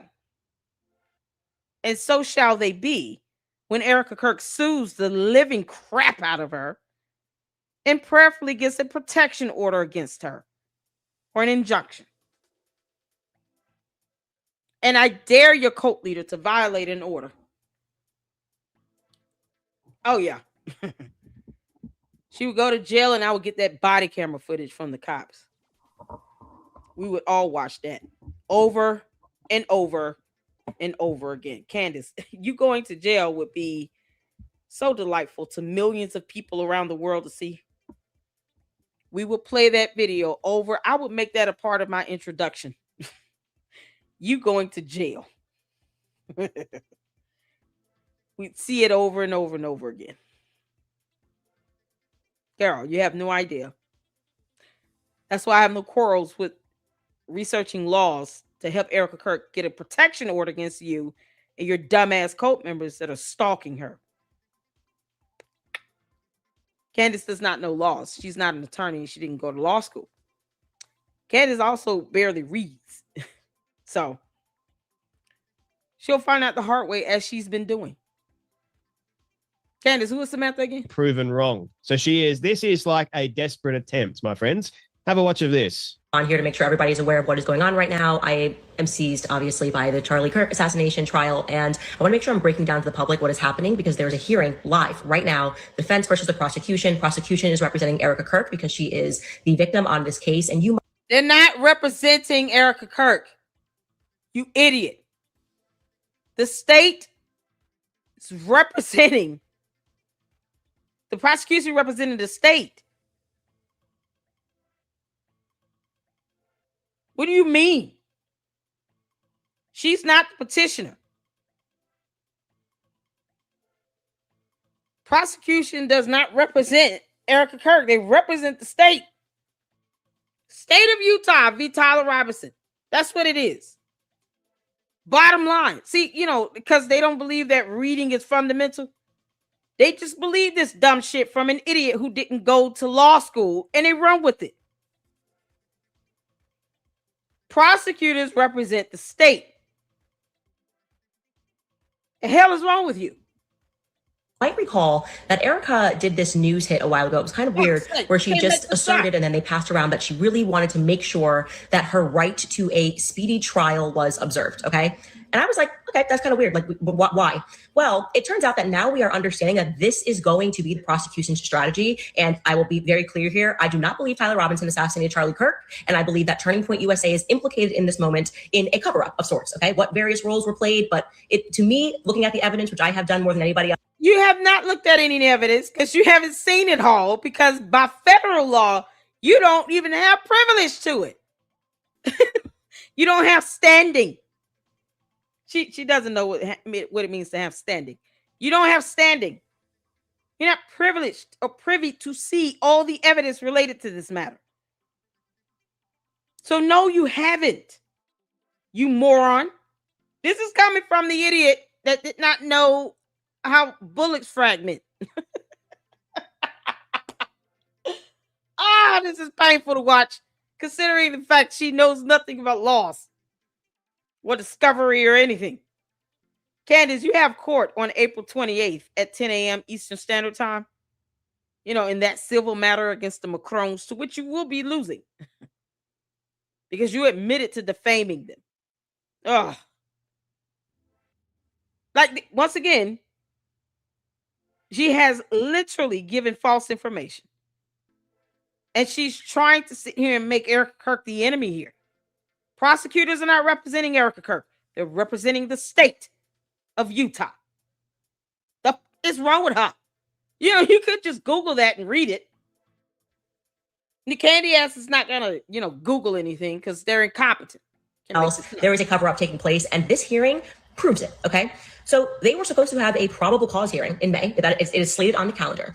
When they agreed to do this in May, the defense, Tyler Robinson's defense, was like, "Well, we shouldn't set a date until we all get our discovery requests." And they were like, "We're just going to put it on the calendar. Don't worry. We're just going to throw it on the calendar, and then, of course, if you guys don't have what you need." So she doesn't understand how constitutional rights work. Right to a speedy trial, for fuck's sake. I didn't think I would have to Google information on this, because she's an idiot. This is for the Luxers, because, the candy asses are stupid. The Sixth Amendment of the United States Constitution guarantees the right to a speedy trial in all criminal prosecutions. The F are you talking about, Candace? Reading is fundamental. Still, it's still fundamental. Whether the person is alive or deceased, invoking the right to a speedy trial is something that Erika Kirk, being the widow of Charlie Kirk, who is the deceased, can request. Of course, there are going to be court delays. But this is a constitutional right.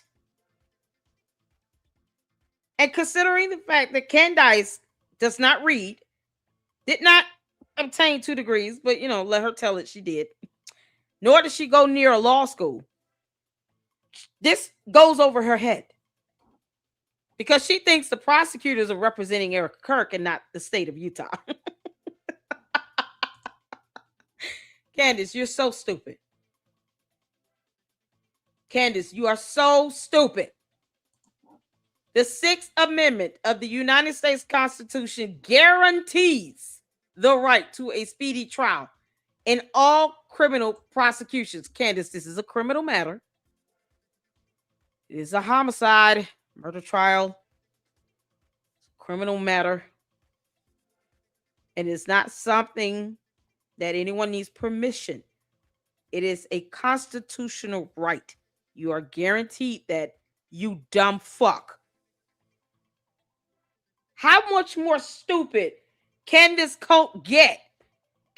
Listen, y'all can start off like really simple with reading books. Start with Dr. Seuss. Like 1 fish, 2 fish, red fish, blue fish. And then like, I don't like green eggs and ham. And then you graduated up to a little bit more complex books, maybe that's got like 30, 40 pages, using like 4 or 5 syllable words. And then you kind of graduate up from there. Since your cult leader likes Harry Potter, y'all can start reading Harry Potter books, because you're certainly not reading laws. You don't understand the Constitution or how the hell that works, or constitutional rights, because you think that people should not talk about your cult leader when she defames other people, and that is not protected free speech. Can I get an amen? You can't make this up. Candace, you're an idiot. No matter however you put it. In any country on earth, Candace is still a demonic alien without a brain. I don't owe your cult members a damn thing. They can kiss my ass. Do you understand? Candace, you cannot take away someone's constitutional right to a speedy trial because you don't like them. That's not how this works. For fuck's sake. Oh my God. Didn't Charlie believe in the U.S. Constitution? He definitely believed in the First Amendment. He was a big proponent of the First Amendment. Got to be rolling over his grave. Like, I can't believe this trying to piss all over my constitutional right to a speedy trial. If my wife wants to invoke that on my behalf, she can. Just keep me near the cross. All right, y'all. Let's finish this up because Candace is an idiot. Candace, you're stupid. You're so stupid. Get out of our country. Why are you here? You don't care about our constitutional rights? Are you kidding me? Whatcha?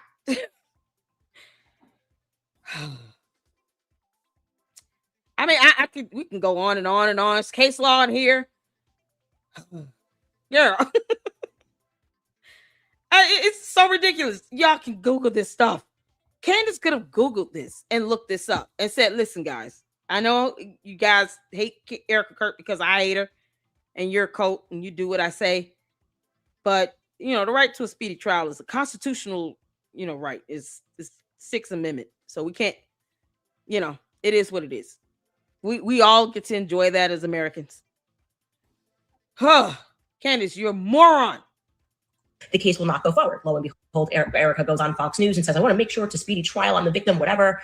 And so now we're hearing that directly from the defense, and the prosecution is not disputing this, they both agree that the ATF and the FBI will not hand over their data files that they have had in their possession since September, despite multiple requests from the defense. They're like, we literally cannot have this hearing because we have not been given any data files. What am I talking about? This is crucial.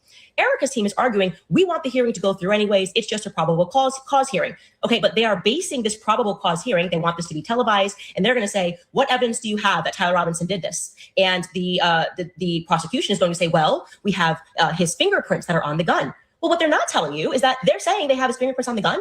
That's just a summary report that the FBI gave to the defense. The defense is saying, okay, now can we see the digitized files? Can we see the fingerprints? Can we see your process and how you got this? No, you just get the summary. That's not how that works, you idiot. You understand what a probable cause hearing is about? Oh my God, this is painful.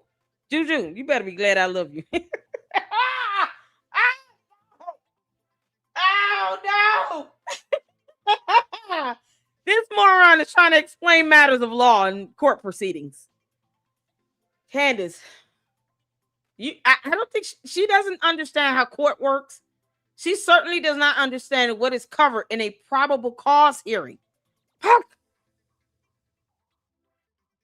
She doesn't know what type of evidence can be used that would be sufficient in a probable cause hearing. Is all you need. No, actually, you need to make sure that what you're saying you saw and what you have is real. Also, aren't there 5 other sets of print? No, all you get is our summary report saying that Tyler Robinson's fingerprints are on the gun. Similarly, the ATF is also refusing to hand over for some unknown reason. It actually is kind of a known reason. Like, we don't know, but we know the reason. You don't talking know about the gun. This is the same one that can't pronounce terms correctly. Do I have to pull up the milk bar video where you butcher words? We're gonna have to do that. Candace, when you don't understand how to speak, I don't know if I should take you seriously.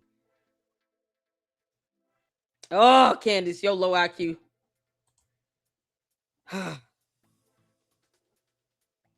I feel like this has to be done. Yep. No, we gotta go back.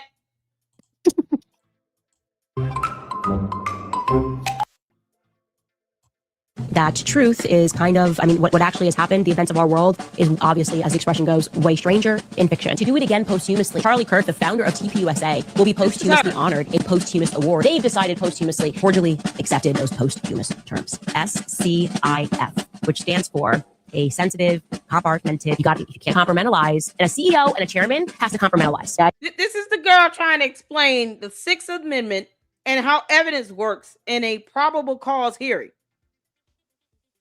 This is the same miscreant that thinks that she understands how criminal matters work in a court of law, or could explain the 6th Amendment of the United States Constitution. This is even dropped napalm 12.5 miles off the coast of the Sinai Peninsula. Is that correct when you arrive into the Sinai Peninsula? Sinai. Illiterate person in Portland. Candace, you're an idiot. They are also unable to get the chain of custody. Again, probable cause hearing. Erika's prosecution is going to say, well, we saw Tyler Robinson get onto the rooftop at this time. We saw Tyler Robinson get into his car at this time. Well, the defense is saying they won't give us the chain of custody. So basically, we can't dispute anything they're saying. It's possible, highly possible, that actually those images were taken on a different day. How do we know if you don't hand us over the files, if we can't see the chain of custody, how these files were created, who it was transferred over to? Otherwise, all we have is a report that says, well, Tyler Robinson, the FBI concluded, jumped onto the rooftop at 12:19 p.m. before taking a shot at Charlie Kirk. We don't have to give you any more. That is the argument that Erika's team is making right now. That, well, it's just a probable cause hearing, so it doesn't really matter. We want things to go through. She's a victim. She wants things to happen quickly. And their defense is making a very valid, a very layered, a not complex argument for anybody who has common sense to understand that there can be no going forward until we have what we need, because we can't dispute what you're saying. We're just supposed to trust me, bro, when it comes to the FBI, who has butchered this case and told us the most unbelievable things since the very beginning. This cannot happen. Never did I think that we would be alive for something like JFK. She has no way unless Sloppy Joe Kent leaked information to her, which would still be a felony. You understand that that is a federal crime for him to share evidence with someone as a FBI agent or former FBI, CIA agent, whichever. He worked for the federal government, and he's sharing evidence of an ongoing murder investigation with a civilian. Both of them will be charged. So either she participated in illegal activity of getting evidence she was not privy to, or she has no idea what she's talking about and she's lying like hell. Either way, neither of them make her look good. Candace. Once again, evidence required for a probable cause hearing is something you can Google. For a probable cause hearing, that summary would be sufficient. You stupid idiot. Affidavit or sworn testimony. Expert or technician reports. It can be a summary. Hearsay evidence, chain of custody, authenticity of signatures. When it comes down to a probable cause hearing, that summary will be sufficient for them to proceed. All this she can Google, and she refuses to read. Go figure. This is the same one. The same one now. This is the same person that says To do it again posthumously. Charlie Kirk, the founder of TPUSA, will be posthumously honored a posthumous award. They've decided posthumously, cordially accepted those posthumous terms. SCIF, which stands for a sensitive, compartmented, you can't compartmentalize. And a CEO and a chairman has to compartmentalize. The IDF even dropped napalm 12.5 miles off the coast of the Sinai Peninsula. Is that correct when you arrive into the Sinai Peninsula? This girl is teaching you all about probable cause hearings and evidence. Can you believe it? Okay, you grow up, you hear the stories about JFK, you hear the conspiracies, you hear about the corruption of the feds, you hear about LBJ's potential involvement, and you think this will never again happen in the United States of America, and we're never going to be able to experience that. That is happening right now. Every person should pivot, go find, there's live feeds on YouTube, there's live feeds that are on Twitter, and rewatch what is playing out right now in the courtroom, where they are arguing that the ATF and the FBI should not have to hand over their files, just their reports, their summary, their conclusion, absent any digitized or data that is included in the summaries, and you should just trust them and go forward with the hearing. Yes, because for a probable cause hearing, that is all that is necessary to proceed with that hearing, with that particular hearing in a criminal matter. You dumb elephant. No, not elephant, because they're pretty smart. You dumb cockroach. Oh my God, this is painful. When she could have Googled this. The summary will be sufficient. All the digital data and all of that will be presented to the jury during the trial. Because the trial is not the same thing as a probable cause hearing. Child. Candace, you're so stupid. You're so stupid. This cannot happen. This cannot stand. I will state again, all she had to do was go. With everything that I have looked at, I don't think there's a single soul who has given more of their life, spent more hours examining this case from every aspect than me, because I deeply care about this. And I am telling you, I have not seen one shred of convincing evidence that Tyler Robinson shot Charlie Kirk. Not one. Okay. And the fact that Candace, you've already said this. We don't care. Court is not your YouTube channel. We don't give a damn what you believe. You believe nothing. You also failed to go to the memorial service. You care to explain that? Tell us why you did not go to that memorial service again. Because saying criticism against any elected official is not sufficient for you to just kind of wave your hand at the fact that you did not go to Charlie Kirk's memorial service when your dumb ass could have been there. I don't care how she feels about a damn thing. Candace could have been at that memorial service if she truly loved Charlie Kirk. Why did you two unfriend each other on social media? You two hadn't even talked for a year leading up to his death. You did not go to his memorial service. Why?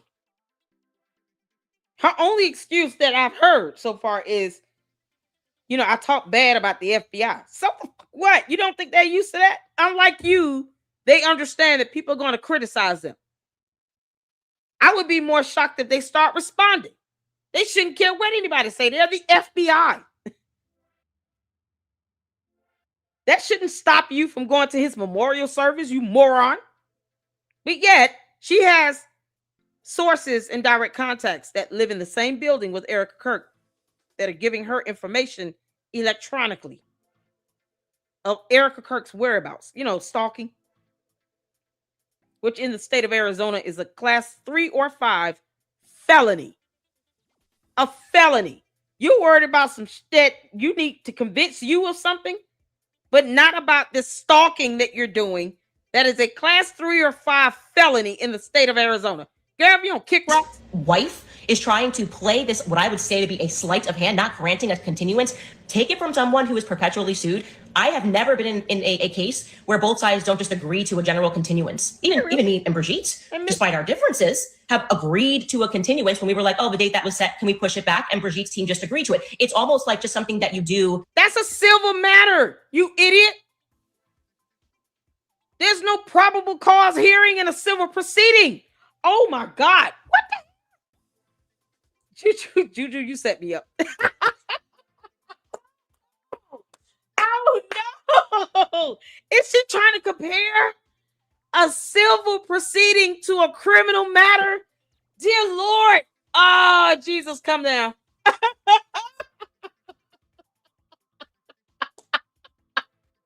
Candace, I know you're watching. You're still bad at this. You are so bad at this. Yeah, I know she stole that from me. Candace, you are bad at this. You won't even Google. That is not the same thing. And you shall find out the hard way. You're going to lose that lawsuit like hell. Because, you know, your cohorts and your cult members think that you're actually trying to get to the discovery phase when you have no idea what that is. It's sitting here trying to compare a civil proceeding to a criminal matter regarding a murder trial. Lord, please. Can you please tell Erika Kirk to get this protection order in place so she can kick, Candace Owens can kick rocks? Because the judge grants that protection order, Candace will have to find something else to talk about, or else it will be a violation of that order because it'll be indirect communication. You'll be speaking about her, saying her name, you know, defying the order, and then risk going to jail. And I hope they lock your ass up. Of convincing evidence that Tyler Robinson shot Charlie Kirk. Not one, okay? And the fact that his wife is trying to play this, what I would say to be a sleight of hand, not granting a continuance. Take it from someone who is perpetually sued. I have never been in a case where both sides don't just agree to a general continuance. Even me and Brigitte, despite our... You don't need a continuance. This is a murder trial.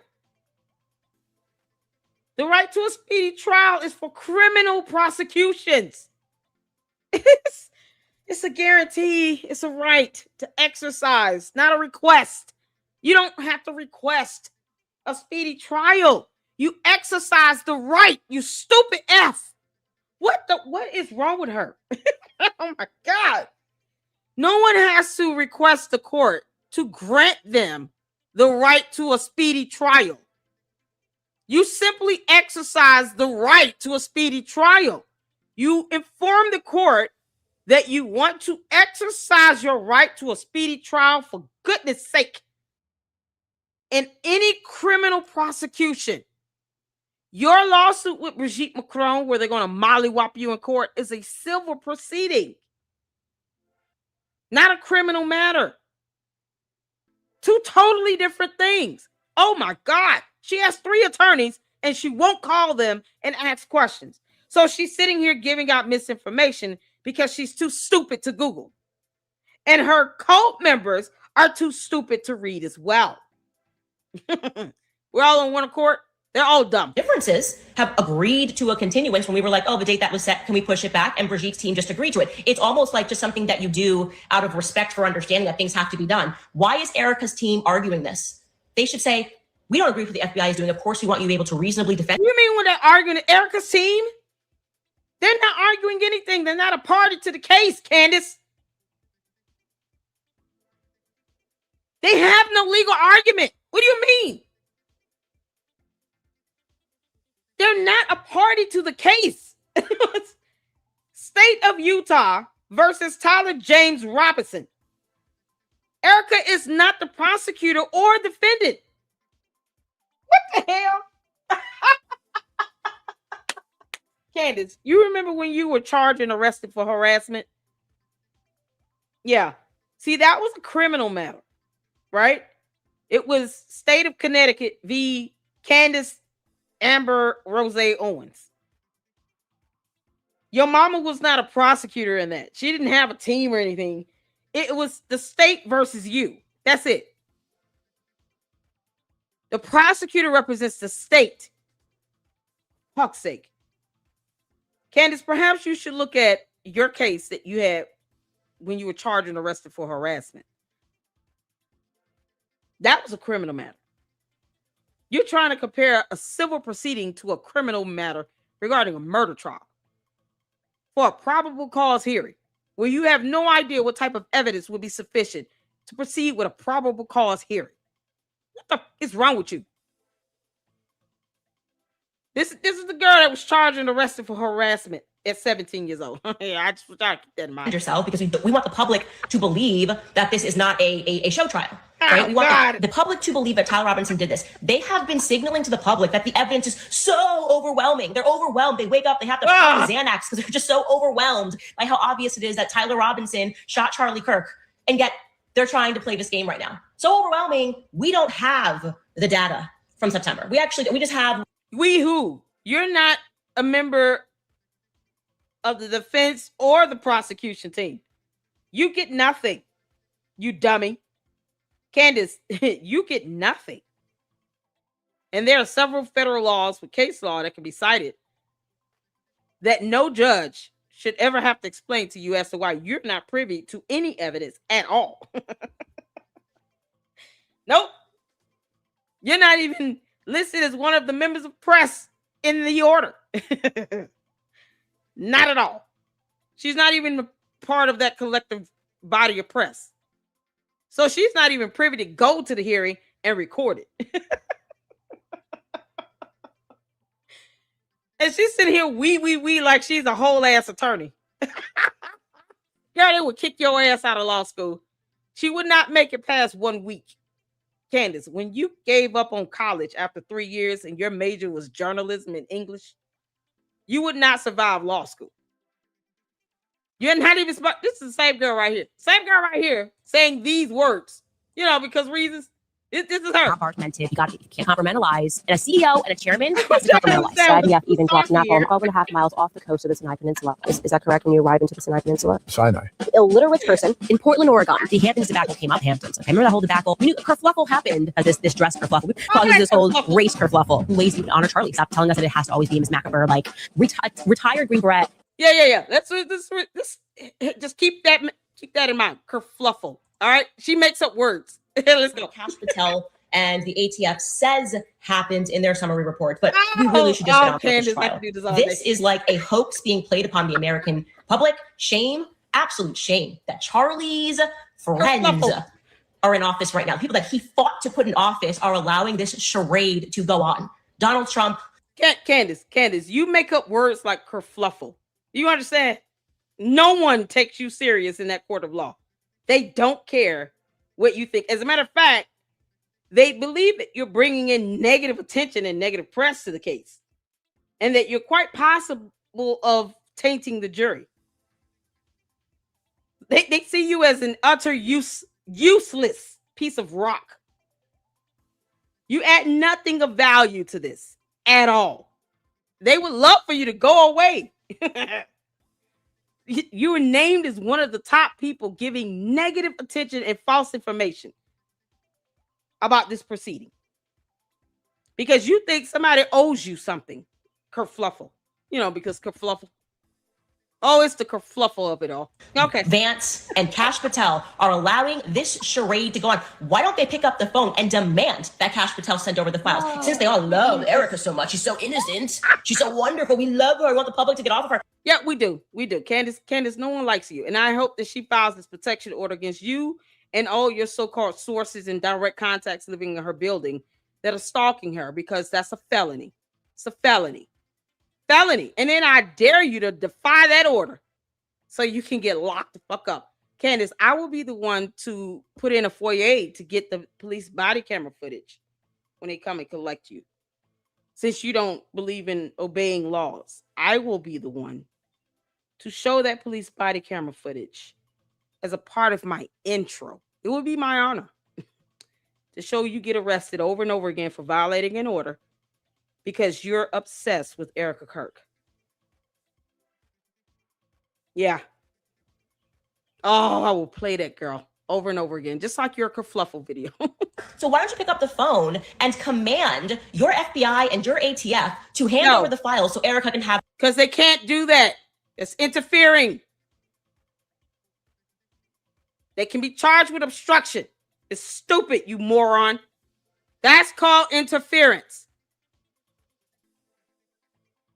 You cannot interfere with a criminal proceeding.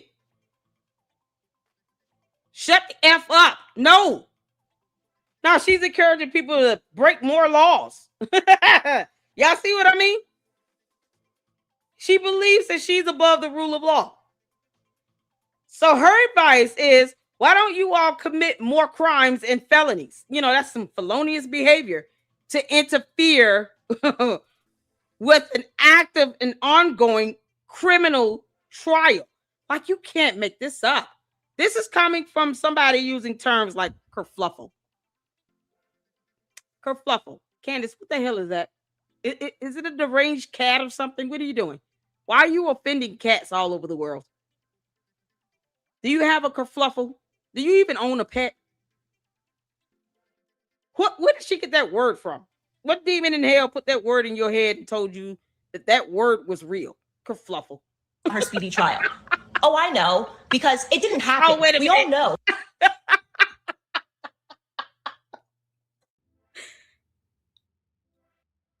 know. Hold on, y'all. I just...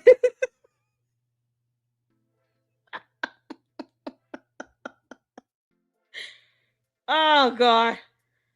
The story that they... Yeah, I knew it. Hold on. I gotta go back. I want the public to get off of her. So why don't you pick up the phone and command your FBI and your ATF to hand over the files so Erika can have her speedy trial?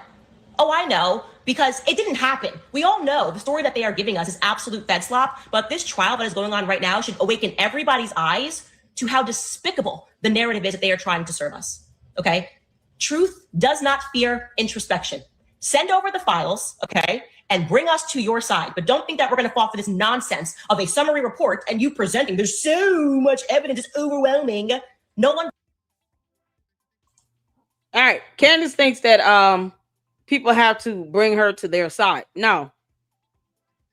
They don't owe you anything, girl. They don't owe you anything. This is the craziest rant ever, where no one cares. You know, the court of law or judge, prosecutor. The criminal defense attorneys don't even give two shits about you, Candace. They could care less that you're walking the earth right now. As a matter of fact, they want you to stop bringing negative attention to this. You're not helping them, and they're the defense. They would love to be able to say, hey, we have so many people that believe that our client is innocent. It's embarrassing for them to say that Candace Owens believes that our client is innocent.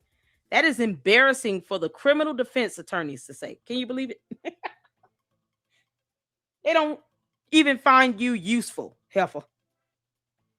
The criminal defense attorneys defending Tyler James Robinson, someone she quite possibly paid off, do not even find Candace Owens to be useful in their defense. And you know, any other time they might be okay with large podcasters saying, oh, we don't believe he did it. You know, look at all the public pressure and where they ask questions that are viable and make sense. No.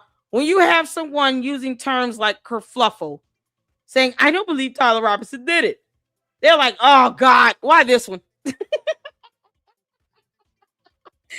The criminal defense attorney said, so what? Who cares if you're brought to their side or not? Who cares? Candace, they don't care if you believe them. You are so insignificant in that courtroom. The criminal defense attorneys representing Tyler James Robinson don't even care what you think. They didn't even want you to be brought up You just so happen to come up in this as part of testimony. They don't even care what you think. That speaks volumes. When the criminal defense attorney is like, God, who you say? Candace? Jesus. They're all looking around with the frowny face, mad as hell, because they're like, oh, this heifer is going to throw this whole case. She's going to taint the jury. She's up here demanding evidence. She's just a wacky infringement upon this matter. That's what they see you as. A wacky infringed conspiracy theorist.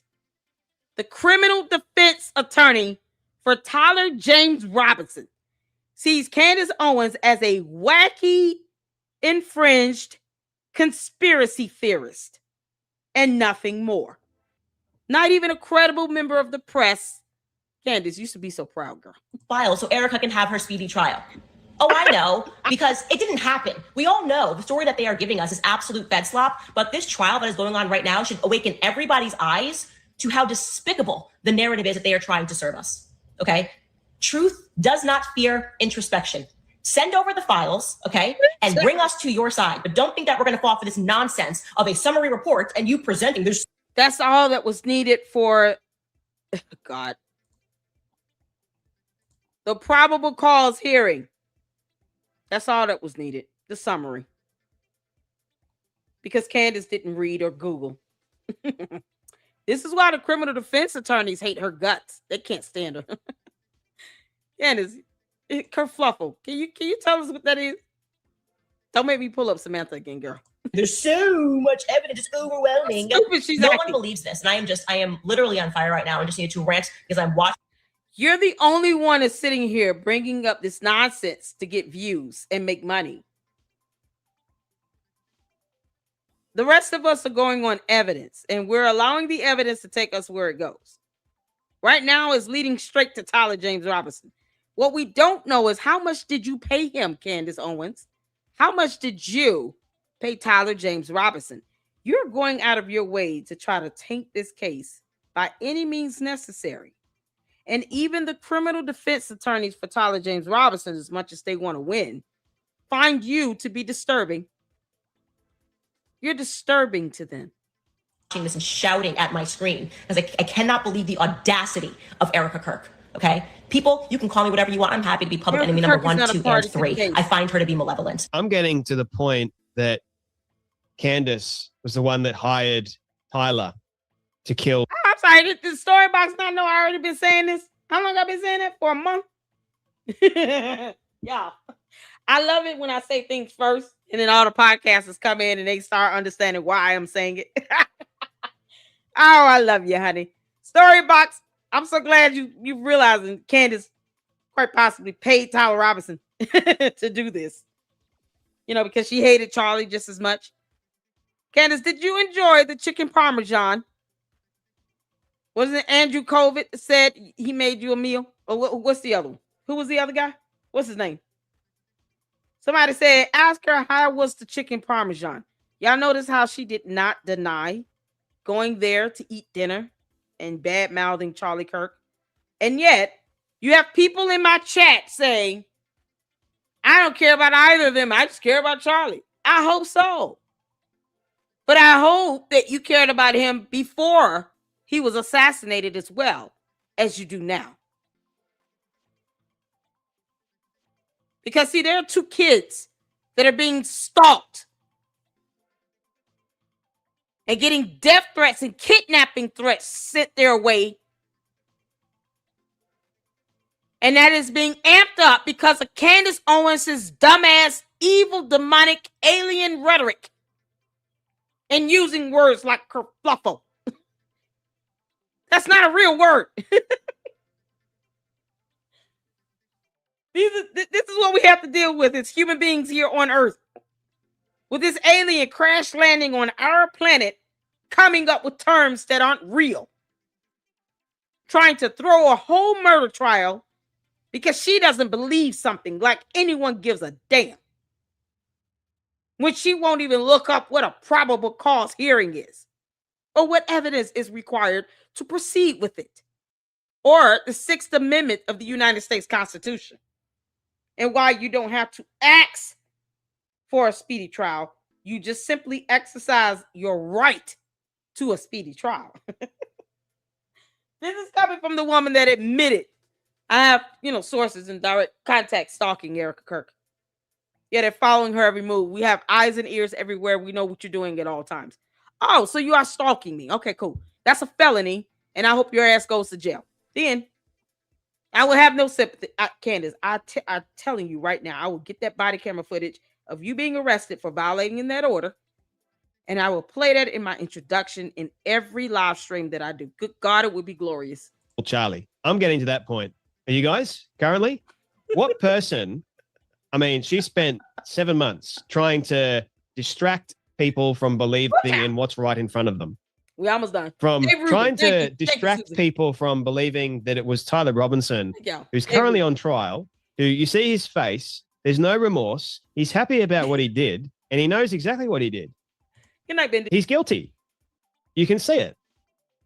Then all the evidence that is stacked up against him. But because Candace has played it really weird, it wouldn't surprise me if Tyler gets up there and says, I was hired by Candace Owens to kill Charlie. Wouldn't surprise me at all. I don't think that's going to happen, but it wouldn't surprise me. Because what person... I'm almost expecting that to be the angle towards the end. Candace doesn't even realize that Erika Kirk is the one that's sparing him from a death sentence because, they wanted to pursue the death penalty. Erika Kirk is the one that said, no, just give him life. He's convicted and found guilty, give him life. She's the one sparing him from the death penalty. But yet, Candace, you can't tell us who pulled the trigger on the gun. You can't tell us that. And you're supposed to be looking into that. That was supposed to be your research, Candace. And you failed because you're bad at this. Because kerfluffle.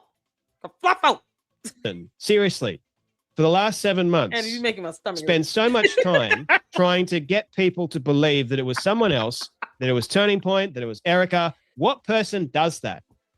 Unless they are guilty themselves of something, right? You're spending how much time trying to paint Erika, members of Turning Point? You don't even want to show up to a debate because, threats against your life. Yeah, that's what she said. What person, unless they are showing signs of true guilt, tries to cover up what they've done? I mean, it makes sense to me. And she believes in her heart of hearts that Tyler Robinson didn't do it. All right, well, who did it? Who's the suspect? Oh, how many times have I asked that? Candace, who pulled the trigger on the gun? You don't believe it's Tyler Robinson. No one should be trying to convince you of anything. We owe you nothing. Just tell us who you think pulled the trigger on the gun and be done with it. Is it George? Might be George. George, you didn't have to do that to get away from Candace. George might find more comfort in prison. Yeah, I want y'all to think about this. Think about this. Go with me now on this. Imagine George flying out there. He did it. And then they pin it on Tyler Robinson, because they're about the same height and weight. They change clothes. They do all this stuff. And then one day, some DNA is found on George's clothes that links to Tyler Robinson. And then Tyler Robinson just confesses, hey, Candace paid me all this money. And she promised me that I would not have to go to prison over this. And then, she paid off all my family and everybody to say this. And then one day, George is like, you know what? I did it because I'm just trying to get away from her ass. She gave me a black eye. I broke her foot. Whatever. And then Tyler Robinson gets up and confesses to that. And that Candace is being brought into this because that's what she wants so bad.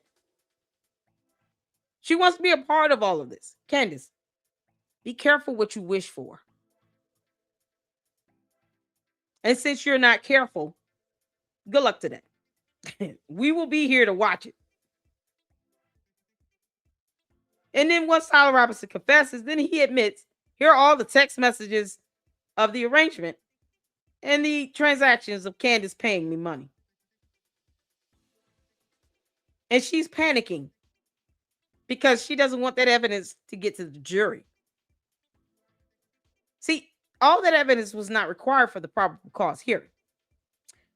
But for the trial itself, once they get the jurors selected, the jury will see everything, all of them.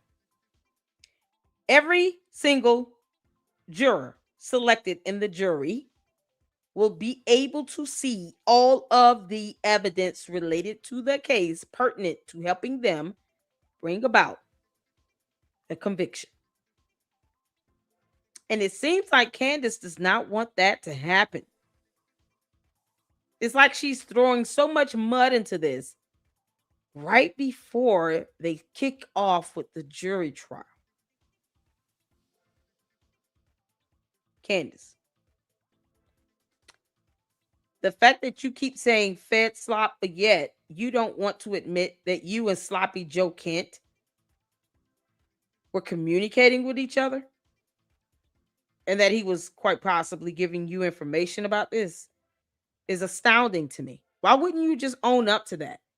Is it too much of a kerfluffle for you to admit that you and Sloppy Joe Kent, your source in the FBI, were exchanging information about this? So all this time, you've been giving your audience, your cult members, all the candy asses, you've been giving them Fed slop because your information came from an actual Fed. Sloppy Joe Kent worked for the federal government until he quit and now is under investigation. If he was her source and he gave her information, then how is it that what Candace was spewing out on her shows was not considered Fed slop if it was slop that came from a Fed? A Fed is a Fed is a Fed is a Fed. It shouldn't matter whether it's Joe Kent or anyone else, right? I thought the candy asses doesn't trust the Feds, not a selective few. I thought y'all didn't trust any of them. Why would you trust one and not the other when they all work for the same agencies? It's hypocrisy. It's stupid. It's a kerfluffle. So she should not even be talking about Fed slop when her ass is being linked to having had probably information shared to her from Sloppy Joe Kent, who is under investigation that worked for the Feds. So all that crap that Candace was telling you all, saying I talked to somebody who was a source with the FBI. She had a source in the FBI and admitted to that. And yet they believe everything she said and never questioned, okay, how much of this is a Fed slop here? Why would you have sources in the FBI if you don't trust them? Explain that logic to me. I want the candy asses to tell me that. Why the hell would anyone who does not trust the Feds have a source in the Feds? Why would you even listen to them? Why would you even take anything that any Fed has to say seriously if you don't trust any of them? Why did she trust Sloppy Joe Kent? According to Mitch Snow, that liar that you all raised $145,000 for? Yeah, him. According to Mitch Snow, Candace trusts Joe Kent, who worked for the Feds. And yet she told her cult members every time she went live, we don't trust the Feds. That would include Joe Kent, wouldn't it not? Come on, somebody. Wouldn't that not include Joe Kent? That would include Joe Kent. So why believe what Joe Kent says? That's so hypocritical. It's ridiculous. So she trusts a Fed that she had as a source in the Feds while telling you all we don't trust the Feds. So you don't know how much of the information, all the dumb crap that she said, was actual Fed slop from Candace because she has sources inside the Feds. She told on herself when she interviewed with Elle from CNN. She said she had sources in the FBI. No one told Candace to say that. You don't have sources in the FBI if you don't trust the FBI. Dumbest logic effort. It's such a kerfluffle. Oh my God. Y'all, this is crazy as hell. But no. The candy asses aren't smart enough to even think about that and ask questions like, why are you telling us what Joe Kent told you? We don't trust the feds. None of them. Why would we trust one? That means we have to trust others. What's wrong with you? Isn't this hypocritical to the stand that we're taking here? We don't trust the feds, and yet you're telling us quite possibly what the feds said? Yeah, okay. Because they're not smart enough to know which information was something she researched versus what Joe Kent told her. Candace, you can keep lying about that all you want. He's under investigation, and he's not going to lie and cover up for you. Please understand that. If it comes down to it, and he gets a plea deal and he has to rat your ass out, he will. There's no loyalty amongst thieves. We know it's Erika Kirk, it's the FBI, it's Israel, it's Trump, it's everyone but the actual killer, which leads me to believe that there is some guilt. There is something going on in Candace. What's going on, Candace? Again, I am making this accusation because that's exactly what Candace does. I'm showing you guys how stupid she is. I'm going to make an accusation with no evidence whatsoever, but I'm going to lead you to believe that I am right about the thing that I said. Stupidity on mass scale, in fact. On steroids. Candace has nothing. She's never had anything. And anyone that is feeding her information is doing so she can further get money. Joe Kent, sloppy Joe Kent. You know, the one that worked with the feds, worked for the feds. Yeah, so the candy ass cult members have been getting fed slop from Candace Owens because she trusted Joe Kent, who worked for the feds. I want that to sink in. We don't trust the feds, but I'm going to listen to Joe Kent, and I got sources inside the FBI. Candace is an idiot, and she doesn't care that she even lies to her own cult. They're not smart enough to ask questions either. Go figure. Can't make this up. It's such a kerfluffle. She has nothing. She's never had anything. Not even Joe bloody Kent had anything. But he's coming out and trying to paint the illusion. Joe Kent, I'm telling y'all, something nefarious went on because I wasn't able to investigate. Kash Patel, he put a stop to me investigating foreign influence. The Charlie Kirk killing. So then, I don't know, but as Candace says, we don't know no, but we know no. How do you know no? She don't know. You don't. So don't claim that you do, because you don't. I mean, what person in their right mind goes straight to Kenny Owens and watches Kenny Owens' breakdown of the trial hearing? What person in their right mind does that? And I will say this, no person in their right mind does. None. If you are going to Candace Owens for information about the Tyler Robinson versus Charlie Kirk court case, you are stupid. Seriously, you're stupid and you need help. No. They're just stupid, because they don't read letters or words. Candace doesn't know the difference between the letter N and the number 9. She said that, not me. Yeah, no, Candace said that herself. She also said she's an alien. Candace, how's Grimace Yeasty doing down there? Is he flared and burning or what? Because he will be by the time you get through watching my live stream tonight. I know you're listening, you dumbass helper. Hopefully Erika Kirk gets an emergency protection order against your stupid ass. Can't make this up. The only place you should be going for information about the Tyler Robinson court hearing is the actual court hearing itself. Not Candace going, oh, this is strange, because I think it's strange. She's not even a lawyer. She can't even break down crap. She's not even a college graduate. Can we? Oh, man. Oh, Storybox, I love you. She's not even a college graduate. Candace dropped out of college after 3 years when she could have probably went to her relatives and got a little bit more money and finished up. Candace, you swindled everybody else. I mean, you didn't get your hustle on at that time. What did you do with that $35,000 settlement from high school? where you said those kids somehow, discriminated or harassed you of some sort? What did you do with that money? You didn't use it for college? No, according to your cousin, y'all had a strong foundation. You had a loving mother and father and family that supported you and had your back. You couldn't ask them to help you take care of your last year of school expenses? Or was it because you just failed and flunked out?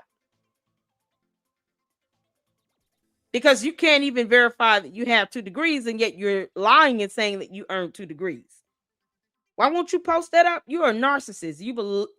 You take opportunities to have people worship the ground you walk on. So you mean to tell me you're not going to post up either of your degrees so that your cult members can continue to idolize you? Oh, look how smart she really is. She has 2 degrees. You're not going to take the opportunity to do that?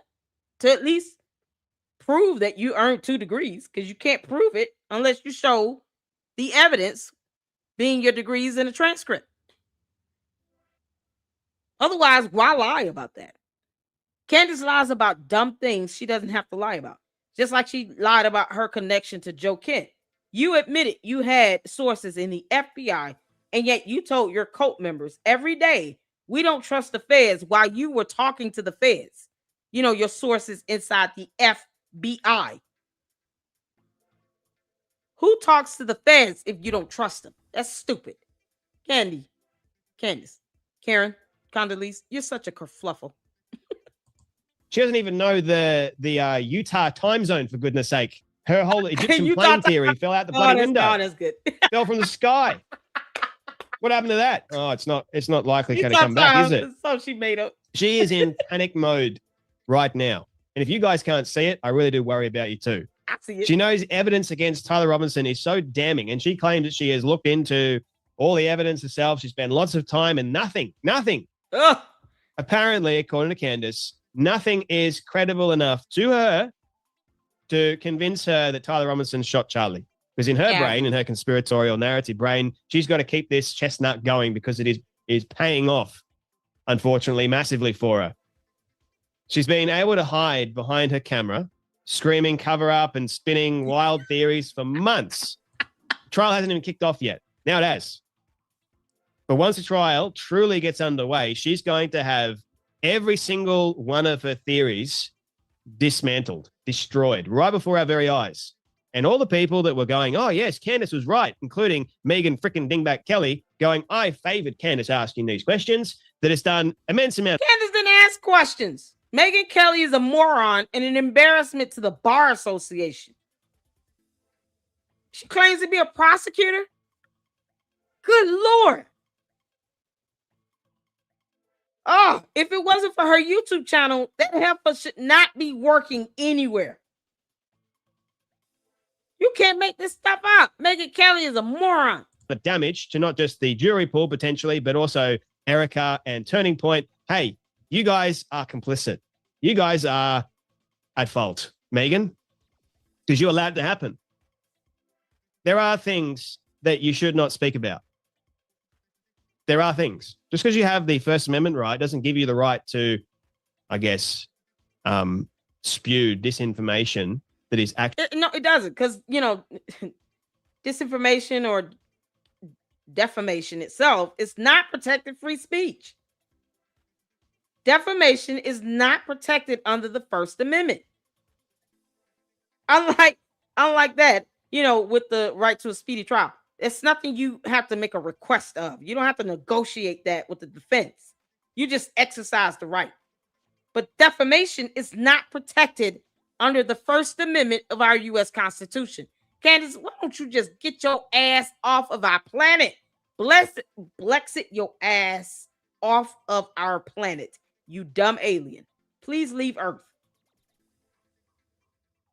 Don't take the kids. Leave them here with George. Actually going to cause harm to another person. And that's exactly what Candace is doing. Good grief. In case you're wondering, that's what's going on. You saw the other video that I made of that Candace Owens fanatic that was threatening Erika Kirk and threatening all of us to defend her.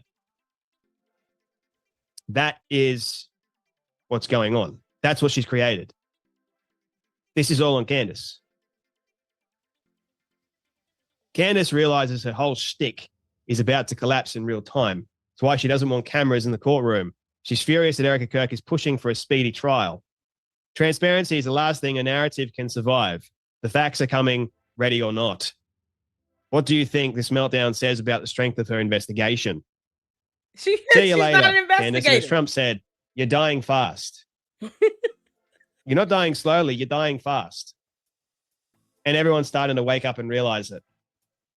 You having an 8-minute long meltdown and saying, this is weird, this is strange. Why did the FBI do this? Why didn't they do that? I should have been in charge. I should be in control. Hey, for 7 months, Candace, you have, I guess, in some ways been in control, but not really.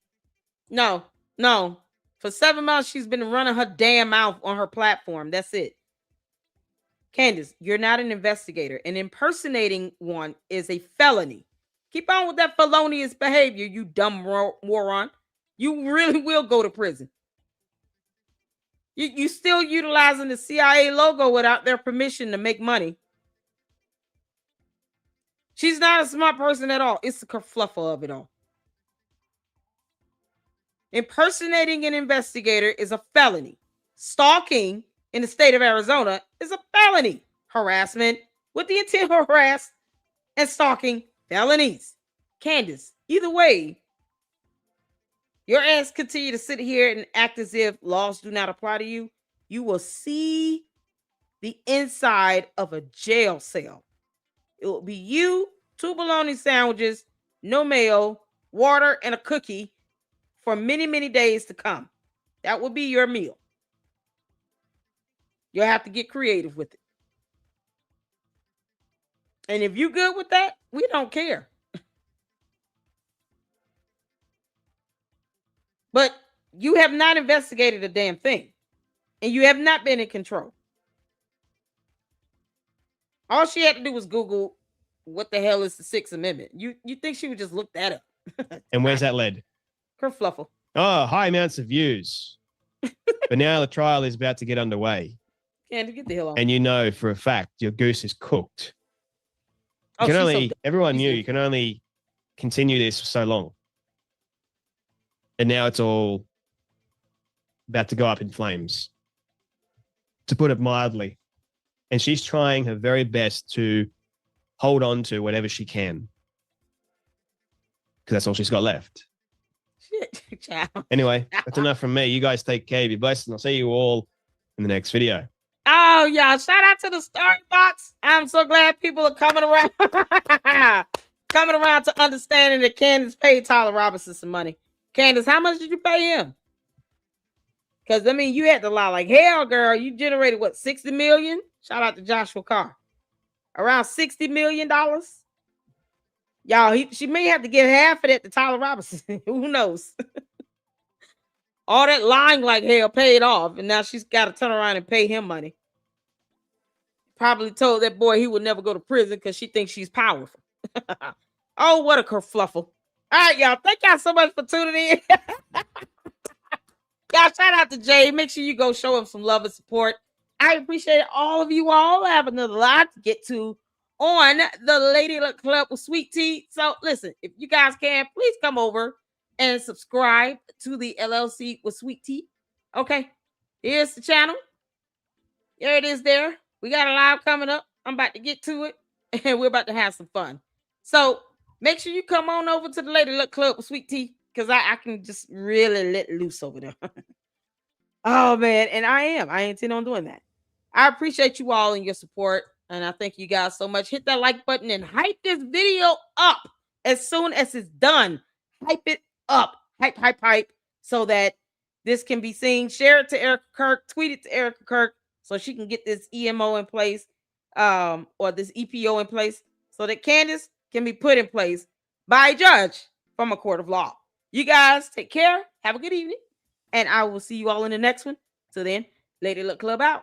Deuces.